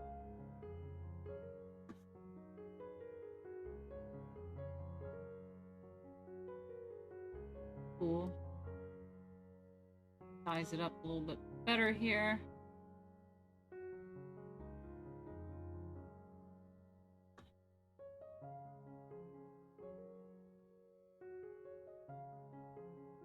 And let's zoom in a little bit. On.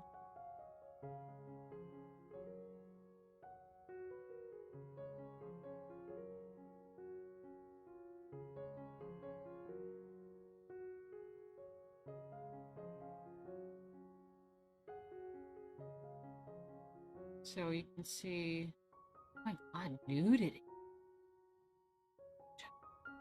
And Craft of Medusa here. Really beautiful. It reminds me of those old Renaissance paintings with beautiful poses that are meant to be distorted, but like it's just stunning and just beautiful.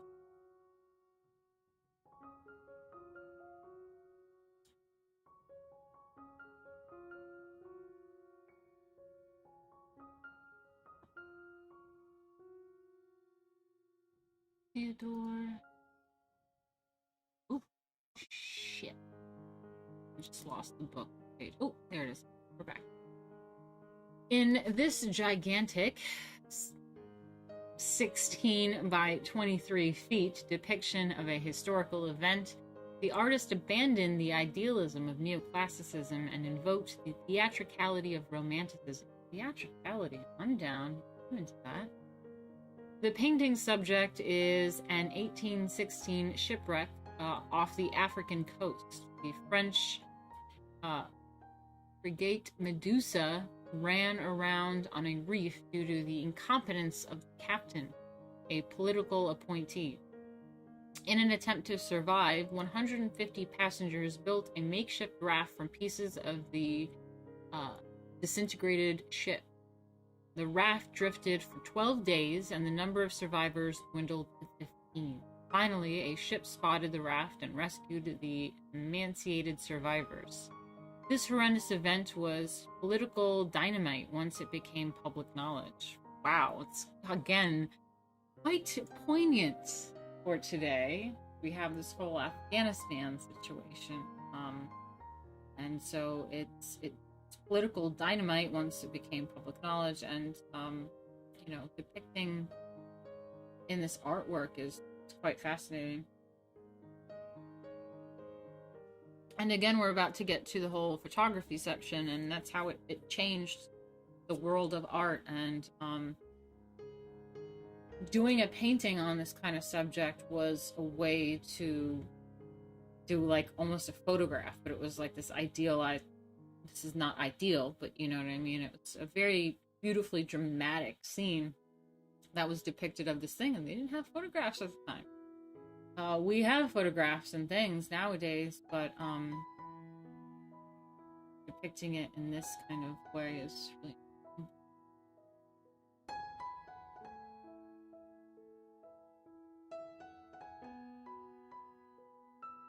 I'm glad you guys are having fun. Thank you, Jamie, for being in here. You're having fun. Thank you, thank you. And thank you, Nature Slayer. It says, by the way, love the green paint. Looks like my grandparents' brownstone in Brooklyn. Awesome. Love a good Brooklyn brownstone. Cool, cool, cool. Yeah, love that. In Raft of Medusa, which Gericault took 8 months to complete. Only 8 months, my lord! I know comic book people that can't come up with stuff like that.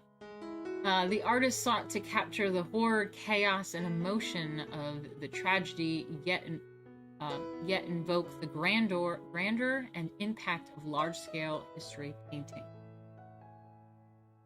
Thank you, Josh Randall. I think that this super chat is about to come in. Great gods, Biden is coming for you. Come on, man. I meant the other gods. Josh Randall, I don't know if your thing's gonna pop up, but I'll read it right now. It says, there's a great deal of torment and struggle in that painting. There it is. There's a great deal of torment and struggle in that painting. Yeah, for sure. And that's what's depicted.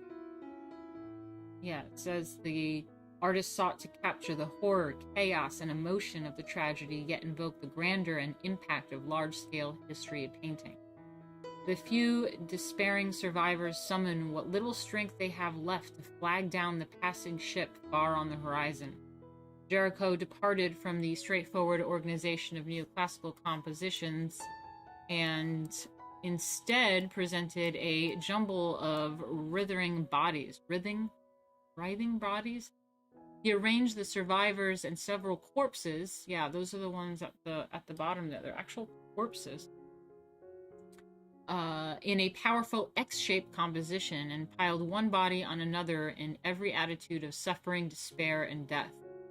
One light-filled diagonal axis stretches across from bodies at the lower left up to the black man raised on his comrade's shoulder and waving a piece of cloth towards the horizon. Let's just stop and look at it again. It's really impactful. So I guess it's at a diagonal. So your eye definitely drifts from, first of all, this wave over here about to crash in on them. You've got some corpses over here. They're dead. This guy's some type of emotional sadness. I think there's some more corpses. There's this guy in kind of like... This guy's just in despair, and this guy's kind of looking more urgent, like, okay, like something's gotta happen. And then you see this diagonal coming across up here with this guy's hand, which leads you, and also that guy's hand, which leads you to look up at these guys waving the flag. Ooh, can you see that? So, cool.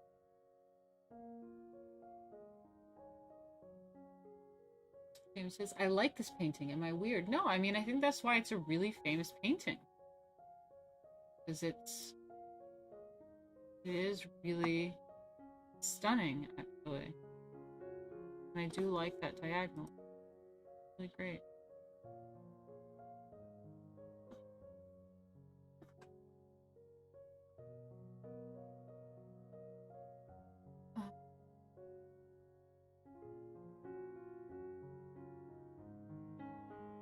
The cross-axis descends from the storm clouds and the dark billowing sail at the upper left to the shadowed upper right torso of the body trailing in the open sea. Gericault's decision to place the raft at a diagonal so that a corner just outwards further compels the viewer to participate in this scene. Yeah, your eyes just glance around everywhere. Indeed, it seems as though some of the corpses are sliding off the raft into the viewing space. The subdued palette and prominent shadows lends an ominous pall to the scene.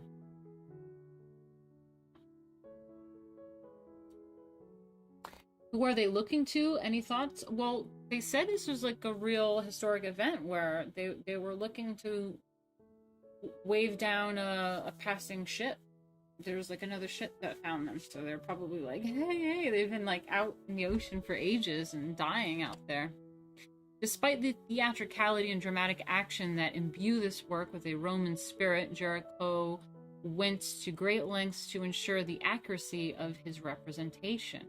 Ah, that's interesting. Stuff that journalists don't even do today.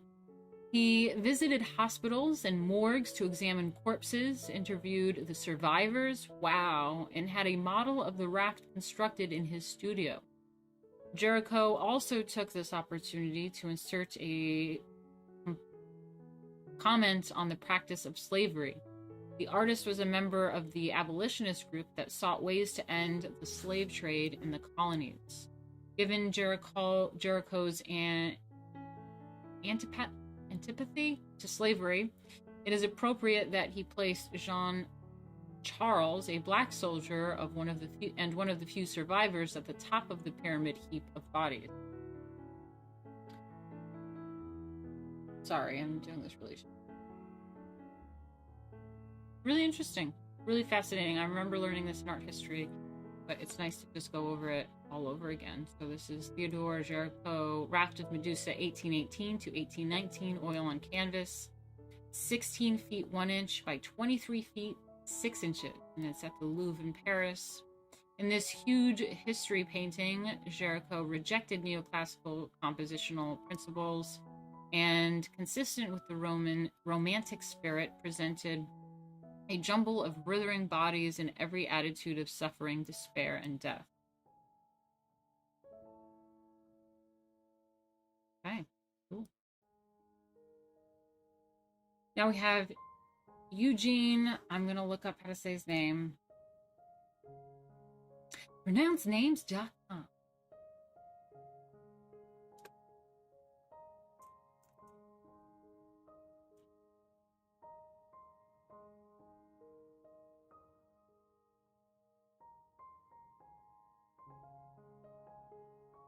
Eugene Delacroix. Okay, Eugene Delacroix. Got it. Art historians often present the history of painting during the first half of the 19th century as a contest between two major artists, Ingres, the neoclassical draftsman, and Eugene Delacroix, 1798 to 1863, the romantic colorist. Sorry, it just reminds me, because like colorist is a thing in comic books too. And someone that actually colors the comic books. And I remember there was like SJWs that were like freaking out, thinking that colorist means like that they were a racist colorists. And they were like, no. It literally means a colorist of a comic book. Okay. Their dialogue recalls the quarrel at the end of the 17th century and into the 18th between the Possessionists and conservative defenders of academicism who regarded drawing as superior to color, and the Rubenists who championed the importance of color over line. No other painter of the time explored the domain of romantic subjects and mood as thoroughly and definitively as Delacroix. His technique was impetuous, improvisational, and instinctive rather than the deliberate, studious, and cold application of pigment of the neoclassicists. His work epitomized romantic colorist painting, catching the impression quickly and developing it in the execution process. His contemporaries commented on how frivolous Delacroix worked once he had an idea, keeping the whole painting progressing at once. The fury of his attack matched the fury of his imagination and subjects. Okay, so now we get to, I don't know how to say this name. Sardanapalus.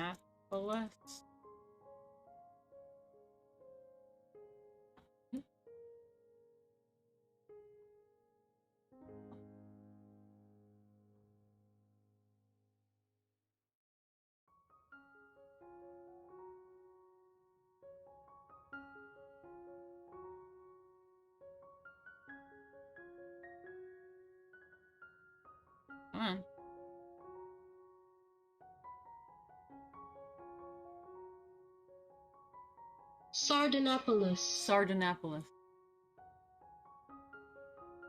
Sardanapalus. Sardanapalus. Oh my god, I think I found pronouncenames.com. I have to do this again real quick. I know we're over this. Pronouncenames.com. Pronouncenames.com. I just love how she says that. Pronouncenames.com. Eugene Delacroix. Oh shit! That other French guy was like, "This is how you say it correctly," and it was not like.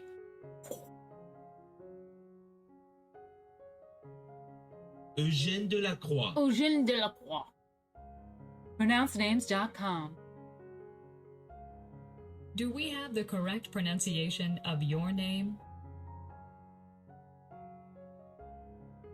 Pronouncenames.com. Eugene Delacroix.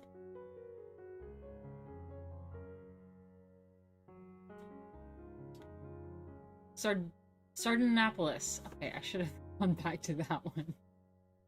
So, Delacroix's richly colored and emotionally charged Death of Sardanapalus.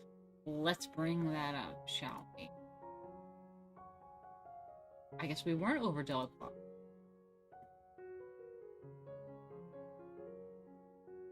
I'm sorry, I have to go to the bathroom.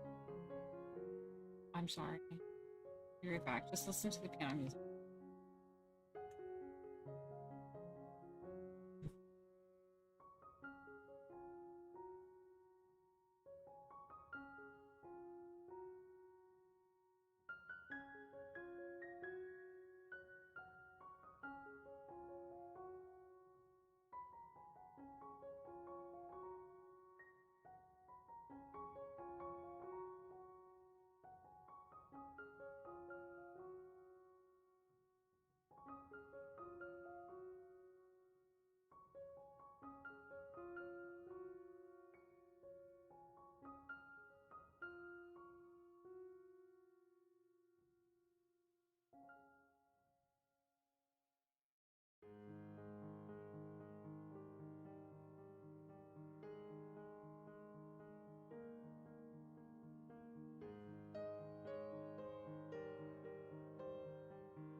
Sorry about that.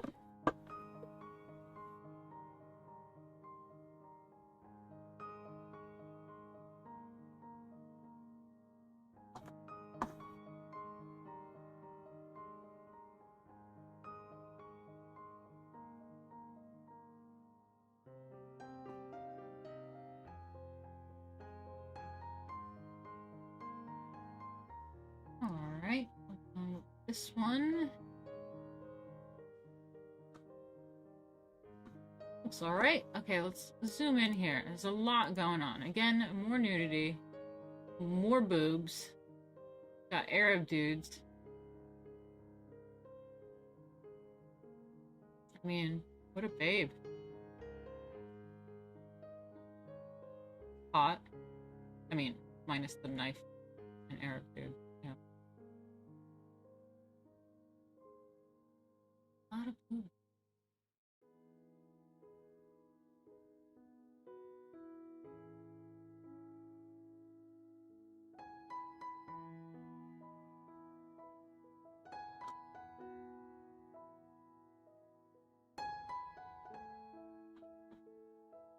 Hey, let's read on, shall we?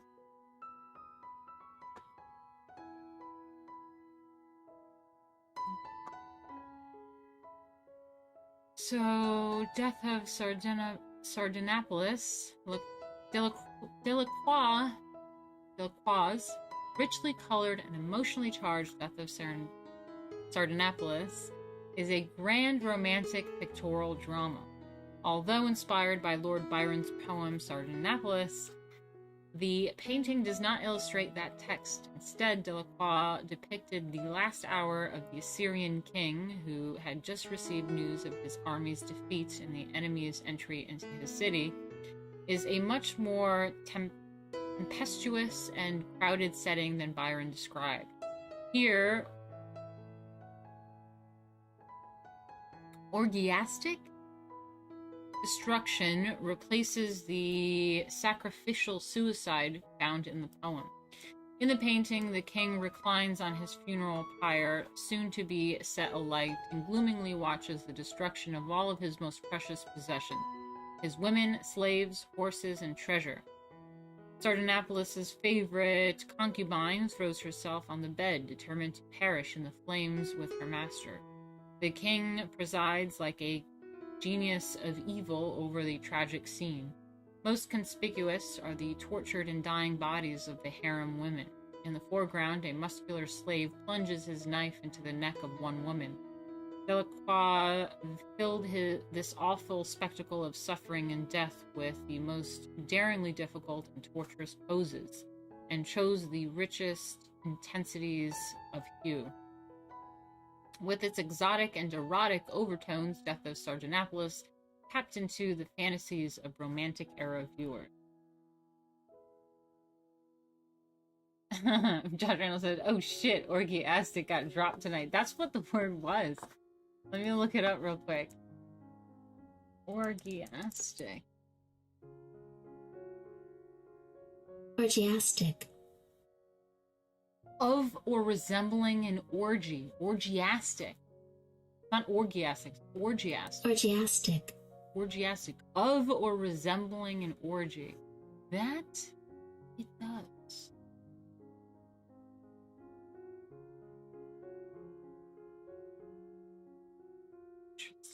So this is based off of, oh wait, there's more to it. So Delacroix and Neoclassicism. This is Eugene Delacroix, Death of Sardanapalus, 1827, oil on canvas. 12 feet, by 1.5 inch by 16 feet and 2 7/8 inch, and is at the Louvre in Paris. Something to see at the Louvre. Cool.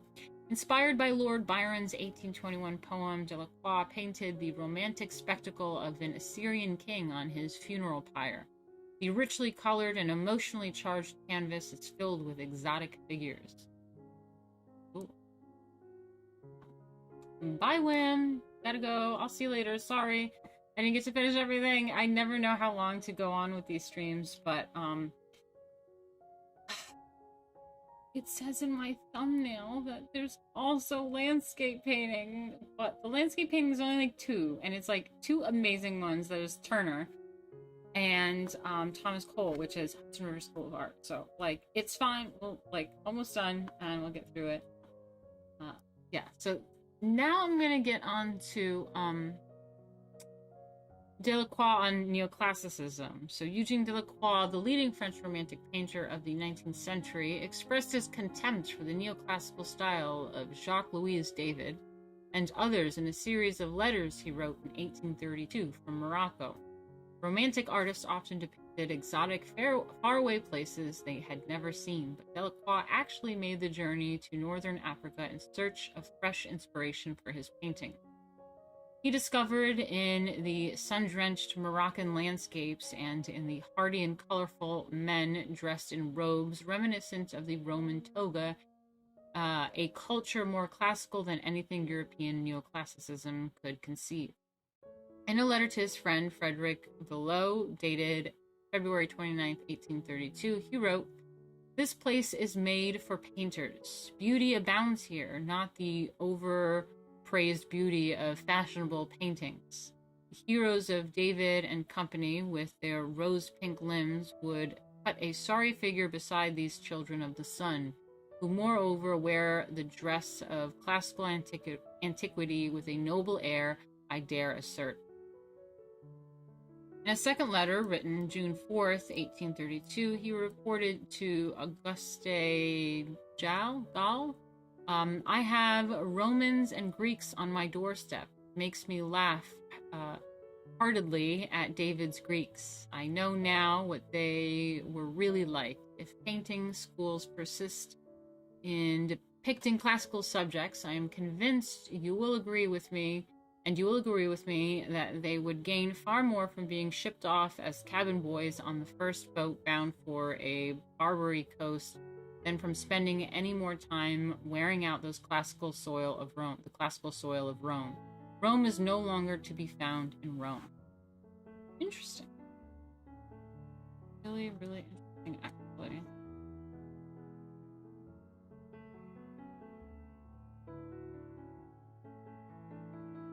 Okay, so now we have more political arts, actually, with liberty leading the people. This is another really famous one, the French one, if you guys are familiar with it. But let me get the image up for you guys.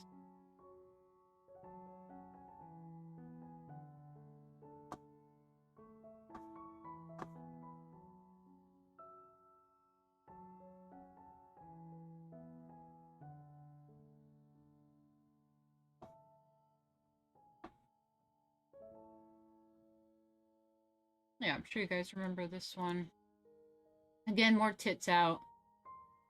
Yeah, it's just part of art. When people complain about nudity and stuff when someone's trying to be artistic, it's like, just get over yourself. This has been around since antiquity, so really cool.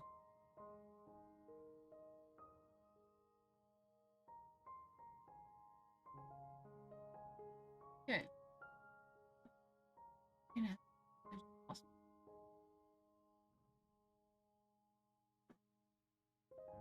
Liberty leading the people. Although Death of Sardanapalus is a 7th century BCE drama, Delacroix, like Gericault, also turned to current events, particularly tragic or sensational ones, for his subject matter. For example, he produced several images based on the Greek War for Independence, 1821 to 1829. Certainly, the French perception of the Greeks locked in a brutal struggle for freedom from the cruel and exotic Ottoman Turks generated great interest in romantic circles. Closer to home, Delacroix captured the passion and energy of the 1830 revolution in France in his painting Liberty Leading the People, based on the Parisian uprising against Charles X, roughly 1824 to 1830. At the end of July 1830, it depicts the allegorical personification of liberty, defiantly thrusting forth the French Republic's tricolor banner as she surges the masses to fight on.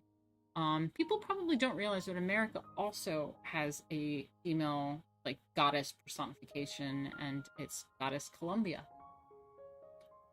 Yeah, that's why we have Columbia Records and all that. That's right, Dan. He says, getting upset over tasteful nudity says more about the person getting upset than anything else.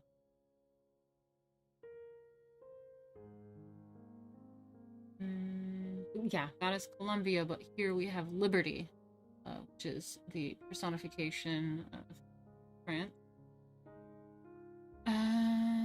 Defiantly thrusting forth the French Republic's tricolor banner, she urges the masses to fight on. She wears a scarlet Phrygian cap, the symbol of a freed slave in antiquity, which reinforces the urgency of the struggle. Arrayed around liberty are bold Parisian types, the street boy brandishing his pistols, the menacing worker with a cutlass, and the intellectual dandy in a top hat with sawed-off musket. So this also actually reminds me of, I did work when I was at Rebel going to Paris for the Gilets jaunes, the yellow vests. And I mean, I know people talk about French being pussies all the time, but motherfuckers, they revolve. They go down even today. Like, people think Napoleon was the last, or the French Revolution was the last of the French being badass. Like, they get down, okay? As in Jericho's Raft of Medusa, dead bodies lie all around. In the background, the Gothic towers of Notre Dame. I saw Notre Dame before the fire and after. Rise through the smoke and haze. The painter's inclusion of this recognizable Parisian landmark signifies the locale and event, balancing contemporary historical fact with poetic allegory. I like that. I like that. Yes, Dan, I also like intellectual dandy. I like that, but I like the balancing of some sort of poetic allegory is what they call it, or some sort of mythology balance with historical fact. Really cool. I wonder what people could do today with that sort of concept. Balancing poetic allegory or that stuff. Okay.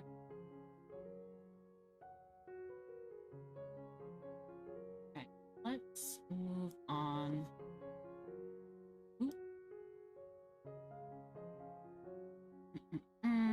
Where am I? Okay, we are here. We've now made it to landscape painting. Okay, almost done.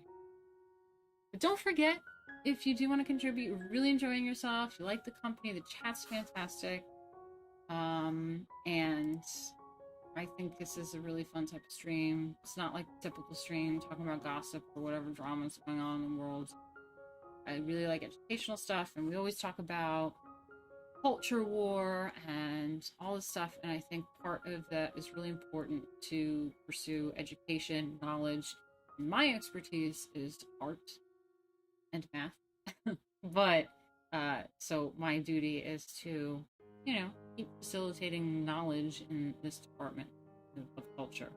So you enjoy what I'm doing and you appreciate what I'm doing, you want me to continue to do this because I've been really not around a lot lately, and I'm thinking of continuing to get back on the ball regularly every week.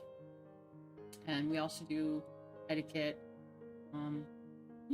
It helps to contribute because then it makes me realize, cool, there's a thing here, we got to do this. So you can always go to streamlabs.com/Martina Markota TV, or you can do super chat. So with landscape painting, we have landscape painting came into its own in the 19th century as a fully independent and respected genre. Briefly eclipsed at the century's beginning by the taste for ideal form, which favored figural composition and history, landscape painting expressed the romantic view, first extolled, there's the word extolled again, new vocabulary we learn, first extolled by Rousseau, of nature as being that included the totality of existence in organic unity and harmony. In nature, the living garment of God, oh, I like that. Nature, the living garment of God, as a German poet and dramatist John Wolfgang von Goethe, 1749 to 1832, called it, artists found an ideal subject to express the romantic theme of the soul unified with the natural world. As all nature was mysteriously permanent. Sorry. It's just when they chop words up, it confuses me. As all nature was mysteriously permeated by being. Okay, let's go back to that. La, la, la. So this German poet and dramatist, John Wolfgang von Goethe, called it the living garment of God. Artists found an ideal subject to express the romantic theme of the soul unified with the natural world. As all nature was mysteriously permeated by being. That's true. Okay, yeah, nature is permeated by a being, God. Landscape artists have the task of interpreting signs, symbols, and emblems of universal spirit disguised within visible material things. Artists no longer merely beheld a landscape, but rather participated in its spirit, becoming translators of nature's transcendent meaning. I mean, that's beautiful, yeah. I mean, nature is God's presence all around you, totally. And that's why, in my comic book and stuff like that, and a lot of my inspiration for creating performances for Lady Alchemy always revolved around going out into nature, going upstate, and getting out of New York City to kind of become one and become in tune with God, and yeah, resonate with that.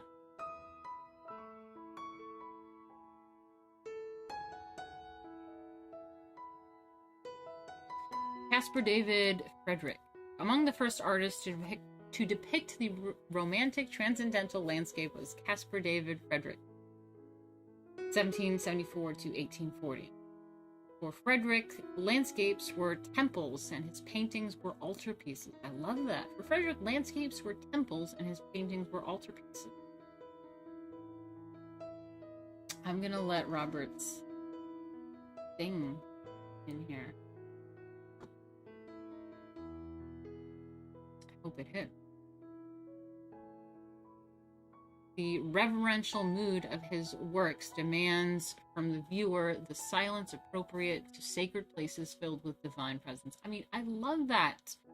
So he considered landscapes temples and his paintings altarpieces, and they demand the viewer the silence appropriate to sacred places filled with divine presence. Church. I fucking love that. Nature is very church-like. I'm gonna be right back. Enjoy the piano music.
Sorry about that. Okay. So we have Robert Romano. Thank you for the $5. Thank you so much. He says, only the high arts and knowledge from Martina. Don't forget to follow for more educational content. Thank you. That's right. I forget to say that. If you're new here, please subscribe. Yeah, follow, subscribe, all that stuff.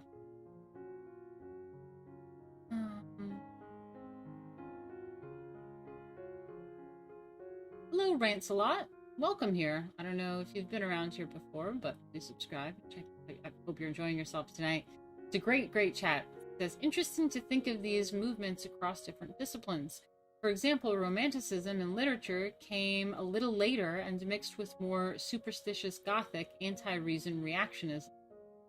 Yeah, that's what we kind of went over here as well.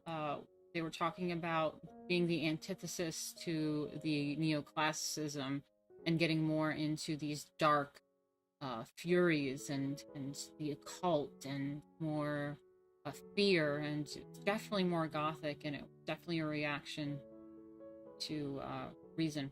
Yeah. In music, it mixed with nationalism and really didn't appear until the mid-19th century. But again, the idea was the same, back to the inherent mystery and exoticism of nature and human instinct.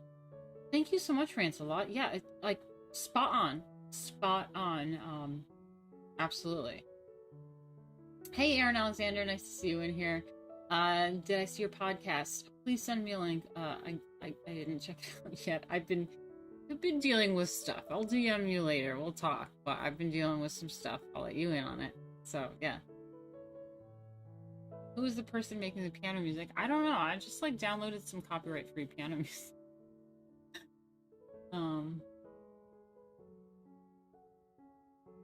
That's right, Jamie. Thank you. Also follow Lady _Alchemy on Instagram. She can do what she wants. Martina. Okay, let's get back into this. Yeah, so we have Abbey in the Oak Forest. This is a really cool painting that I came across when I was making my intro video, and I was kind of like, this is fucking cool. And I actually had someone in the comments ask, like, specifically what painting this is, because it's pretty gothic and cool. Let's do this for you guys. Hold on.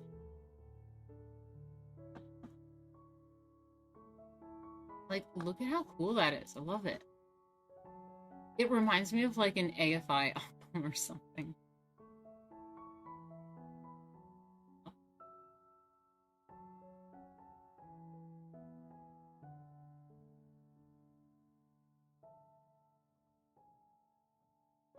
Oh my god, Jay Hay says, the music is early 2000s teenage girl pop, but sounds fancy, played slowly on a piano. Oh my god, is it? I haven't listened to it. It better not be 2000s girl pop. Oh my god. Robert Romano, you have music. You have piano music? Dude, DM me that. Oh my lord, Jay, is it really pop music on piano? Because if it is, I have to get something else. I didn't know. I haven't listened to it. I just downloaded whatever was copyright free and was like, okay, let's go. Piano music down. Oh my. That's so funny. All right, let's listen to what's going on here. So this is Caspar David Friedrich, Abbey in the Oak Forest, 1810, oil on canvas. It's 4 feet by 5 feet, 8.5 inches, and it's at the National Gallery Museum in Berlin. Friedrich was a master of the romantic transcendental landscape. I mean, yeah. Yeah, it is. The reverential mood of this winter scene with the ruins of a Gothic church and cemetery demands the silence appropriate to sacred. Really fucking cool. So this serves as a solemn requiem under a winter sky through the leafless oaks of a snow-covered cemetery.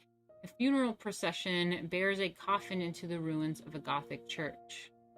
Yeah, you can see little people at this procession.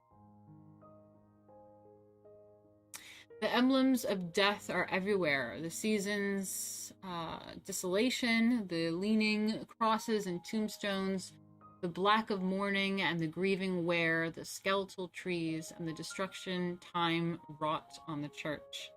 The painting is a meditation on human morality. As Friedrich himself remarked, why? Do I so frequently choose death, transience, and the grave as subjects for my paintings? One must submit oneself many times to death in order someday to attain life everlasting. Okay, so you must one must submit oneself many times to death in order to someday attain life everlasting. Okay, the artist's sharp focus, rendering of details demonstrate his keen perception of everything in the physical environment relevant to his message. Yeah, I mean, his quote reminds me of in Alchemy, like the Negretto phase, death. It's coming face to face with demons, skulls, like the all the morbid stuff, so that you can then like become refine yourself and become anew.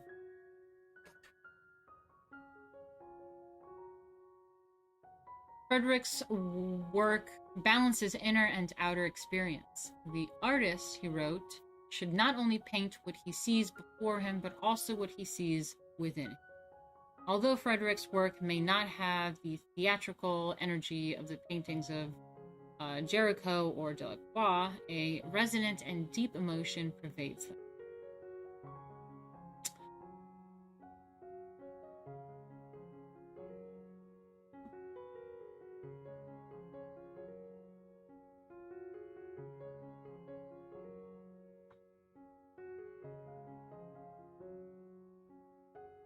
Fancy way of saying YOLO. So true, Jay. Then we have John Constable, one of the most monumentous developments in Western history. The Industrial Revolution greatly influenced the evolution of Romantic landscape painting in England. Although discussion of the Industrial Revolution invariably focuses on technological advances, factory development, and growth of urban centers, its effect on the countryside and the land itself was no less severe. That's so true. They always talk about the Industrial Revolution, about cities and how things like advanced technologically, but like it also did leave, the country in a certain way. The decline in prices for agrarian products caused by industrialization produced significant unrest in the English countryside. In particular, increasing numbers of displaced farmers could no longer afford to farm their small land plots. John Constable, 1776 to 1837, addressed the agrarian situation in his landscape paintings. Let's bring it up.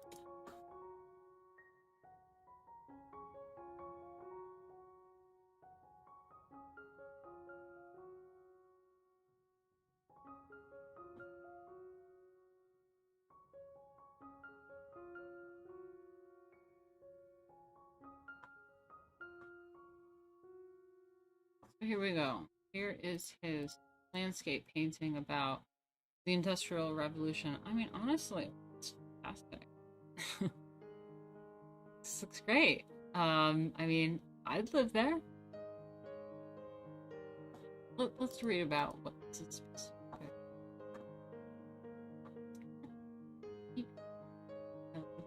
Okay. The Haywain is a placid, picturesque scene of the countryside. Sure is. A small cottage is on the left, and in the center foreground, a man leads a horse and wagon across the stream. Billowy clouds float lazily across the sky. The muted greens and gold and the delicacy of Constable's brushstrokes augment the scene's tranquility. The artist portrayed the oneness with nature that the Romantic poet sought. Yeah, I think it looks fantastic. The relaxed figures are not observers, but participants in the landscape's being. Constable made countless sketches from nature for each of his canvases, studying nature as a meteorologist. He was by a vocation. Wow, so he was a meteorologist. His special gift was for capturing textures, the climate and the weather gave to landscape. Constable's use of tiny dabs of local color, stippled with white, created a sparkling shimmer of light and hue across the canvas surface. The vibrations itself suggest. Sorry, I drank too much tonight here. I'm so over it, but let's get through this. Constable's use of tiny dabs of local color, stippled with white, created a sparkling shimmer of light and hue across the canvas surface. The vibration itself suggestive of movement and process. Which, let's look back at this again. You can definitely see it's almost like pointillist. It's very like doo. Details. Love the tree. Love it. Yeah. Guy is totally within the landscape without obstructing it. It's great. It's cool. Thank you, Jamie. I appreciate that. I always worry if that, like, this is terrible to listen to. Okay, where are we? The Haywain is also significant for precisely what it does not show: the civil unrest of the agrarian working class and the outbreaks of violence and arson that resulted. The people that populate Constable's landscapes blend into the scenes and are one with nature. One with nature! I say that all the time. Rarely does the viewer see workers engaged in tedious labor.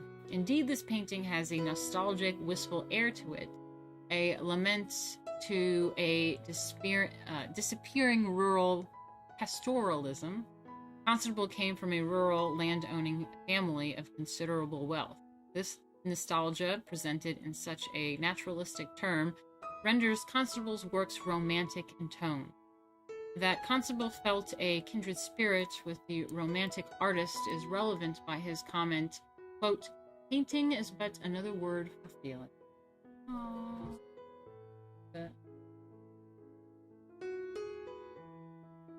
Almost done. Literally almost done. 2 more artists left. Okay, sorry. Husband wants to get to his computer here. Okay, now we have one of my favorites. I personally have a whole book dedicated to... Let's get to it. I literally have an entire book. It's so cute. I gotta dig it up. Wish I had all these, like, I have tons of books, but I wish I had my books that I have specifically for these sections that we go through. But honestly, I don't even go through the stuff before I read it with you guys live. I don't know what we're doing. And I just skim through and look at pictures to do for my thumbnail. I don't even know what we get into, but I have a whole book on Turner. I absolutely love Turner. So J.M.W. Turner, Constable's contemporary in the English School of Landscape Painting, Joseph Mallard William Turner. I did not know that. I just call him Turner. 1775 to 1851, produced work that also responded to encroaching industrialization. I did not know that. However, whereas Constable's paintings are serene and precisely painted, Turner's featured turbulent swirls of frothy pigment. I absolutely love it. They're almost abstract, but they're not. They're boats, oceans. The passion and energy of Turner's works reveal the romantic sensibility that was the foundation for his art and also clearly illustrate Edmund Burke's concept of the sublime, awe mixed with terror. Among Turner's most notable works is The Slave Ship. Let's look that up.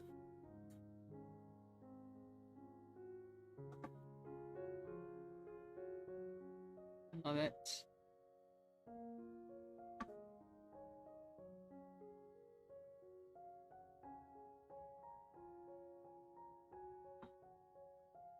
I mean, look at how cool that is. Like, from a distance, even in this frame, it just looks so cool. It would fit perfectly in this room. But then it's like, you look up close, and there's actually stuff going on. There's the sun, and the ocean, and turbulent weight. You can see hands in there. I think there's slaves, and there's a ship right there.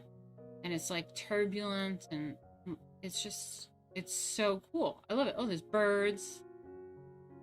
I love Turner. He has fantastic stuff. One of my favorites, actually. This is one of my favorites.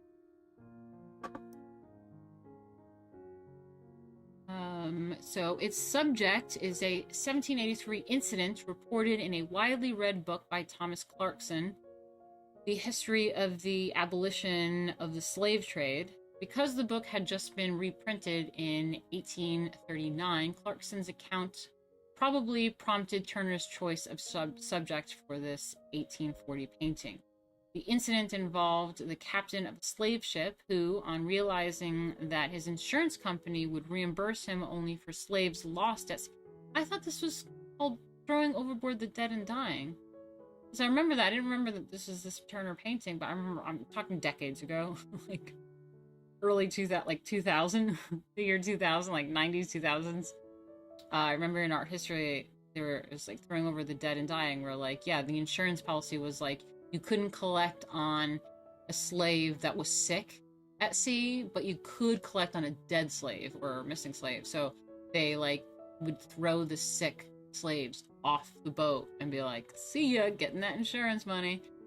Yeah, so it says the incident involved the captain of a slave ship who, on realizing that his insurance company would reimburse him only for slaves lost at sea, but not for those who died en route, ordered the sick and dying slaves thrown overboard. Turner's frenzied emotional depiction of this act matches its barbaric nature. The artist transforms the sun into an incandescent comet amid flying scarlet clouds. The slave ship moves into the distance, leaving in its wake a turbulent sea choked with the bodies of slaves sinking to their deaths. The scale of the minuscule human forms, compared with the vast sea and overreaching sky, reinforces the sense of the sublime, especially the immense power of nature over humans. Almost lost in the boiling colors are the event's particulars, but on close inspection, the viewer can discern the iron shackles and manacles around the wrists and ankles of the drowning slave, denying them any chance of saving themselves. So this is Joseph Mallard William Turner. Slave ship, slavers throwing overboard the dead and dying. There you go. Typhoon coming on. 1840, oil on canvas. 2 feet 11 1/4 inches by 4 feet, and it's at the Museum of Fine Arts in Boston. Henry Lilly Pierce Fund. The essence of Turner's innovative style is the emotive power of color. He released color from any defining outlines to express both the forces of nature and the painter's emotional response to them. Really, really cool. I love Turner. He has various ones, very similar.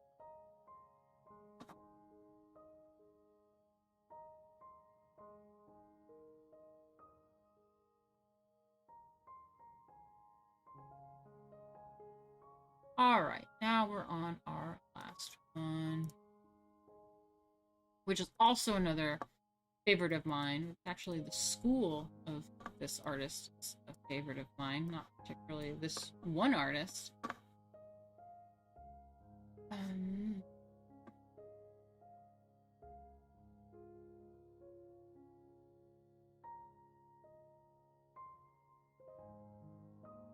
Thank you, Robert, sending me the playlist.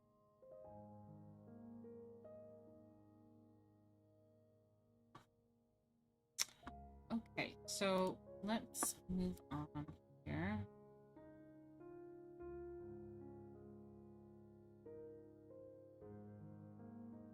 So now we have Thomas Cole. And we are going to get into the Hudson River School of Art, which I hate to be rushed. I'm going to do this right now. And it gets me very excited because I'm from the Hudson Valley. I was gonna say I'm from the Hudson River. I'm like, well, I'm not from the river, but yeah, I was born and raised along the Hudson River. I'm from the Hudson Valley, and there is the Hudson River School of Art in New York. And people don't realize this, but New York is actually very beautiful, particularly the Hudson Valley. We have the river, mountains. It's a big river. When people say river, I'm like, that's a creek. That's not a river. I'm talking about a big river with mountains in the background, just beautiful, lush greenery. It's waterfalls. It's so beautiful. People don't realize that, but it's also very artsy. This is where Woodstock is.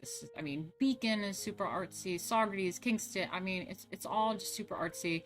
And this is where the Hudson River School of Art was founded. And they did a lot of these landscape paintings to send back to Europe to kind of entice, like, look at God's presence here. And it really is the case. Like, you look out at the Hudson River with the mountain view in the Hudson Valley, and you see beams of light from the sky, like it's God being like, ah. It's amazing. So one of the Hudson River School of Artists is Thomas Cole.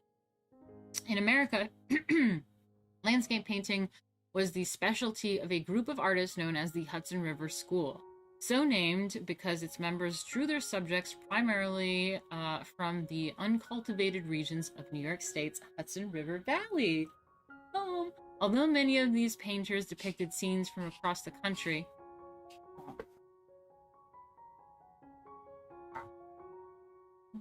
close, it's still so loud. Although many of these painters depicted scenes from across the country, like the early 19th century landscape painters in Germany and England, the artists of the Hudson River School not only presented romantic, panoramic landscape views, but also participated in the ongoing exploration of the individuals and the country's relationship to the land. American landscape painters frequently focused on identifying qualities that made America unique. An American painter of English birth, Thomas Cole, 1801 to 1848, often considered the leader of the Hudson River School, articulated this idea. Whether he, an American, beholds the Hudson mingling waters with the Atlantic, explores the central winds of the vast continent, or stands on the margin of the distant Oregon, he is still in the midst of American scenery. It is all owned land. Its beauty, its magnificence, its sublimity, sublimity, all are his, and how undeserving of such a birthright if he can turn towards it and all are his, and how undeserving of such birthright if he can turn towards it an unobserving eye and unaffected heart. Yeah, exactly. So it's like, my God, really undeserving if you look at our landscape in America and they're just like, don't acknowledge like how beautiful it is. It's amazing. River Valley. Another issue that surfaced frequently in Hudson River School paintings was the moral question of America's direction as a civilization. Cole presented the viewer with this in this issue, the Oxbow. Let me show you one painting.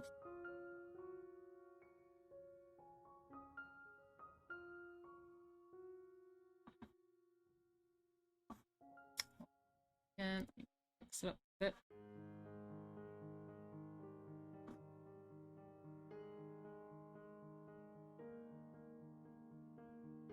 Okay, zoom in a little bit. Let's see. Love Hudson River School paintings. They always had like a really dramatic kind of side and like something in the foreground, and then the background and the clouds were always very painterly and amazing. Great scenery. It's something that I look towards when I do photography, to have these kinds of backgrounds in it. A splendid scene opens before the viewer, dominated by the lazy oxbow-shaped curve of the Connecticut River near Mount Holyoke, Massachusetts. Cole divided the composition in two, with the dark, stormy wilderness of the left and sunlit civilization on the right. The minuscule artist in the bottom center of the painting. Oh my God, I didn't even notice. Is there actually a human in that painting? Bottom left of the painting? Is what? Did they say bottom left? I don't see him. I don't see a motherfucking painting. Here? Oop.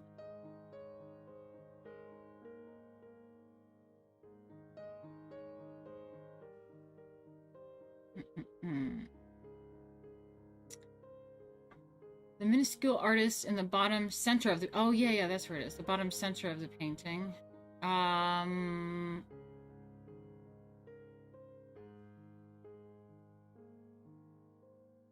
Wearing a top hat. What? This motherfucker in a top hat in this painting? I have never seen a top hat dude in this painting. Maybe this is a really shit quality. I think it's this yellow thing in the middle of this. Yeah, I think it's right here. This is just shit quality because I was screenshotting it from the book, but I think right here there's like top hat. Probably. I'll look at it later. Too bad. Get into detail right now. Maybe I'll follow up with it next time. Stormy wilderness. The minuscule artist in the bottom center of the painting, wearing a top hat dwarfed by the landscape scale, turns to the river as to ask for input in deciding the country's future course. Oh, I love that. Cole's depiction of expansive wilderness incorporated reflections and moods romantically appealing. Love it. Okay. All right, guys, that's where we end. Some landscapes, Romanticism. I will be on here for another 2 minutes to see if anybody wants to have comments, Streamlabs or Super Chats, and then I'm gonna put the outro on.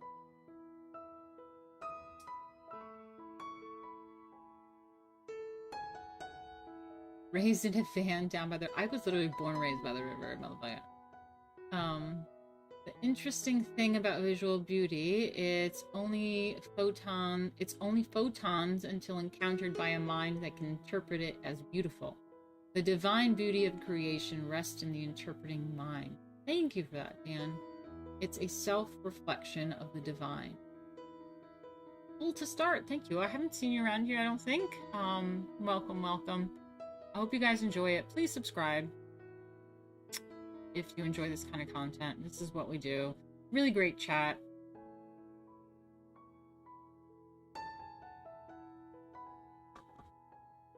Yeah.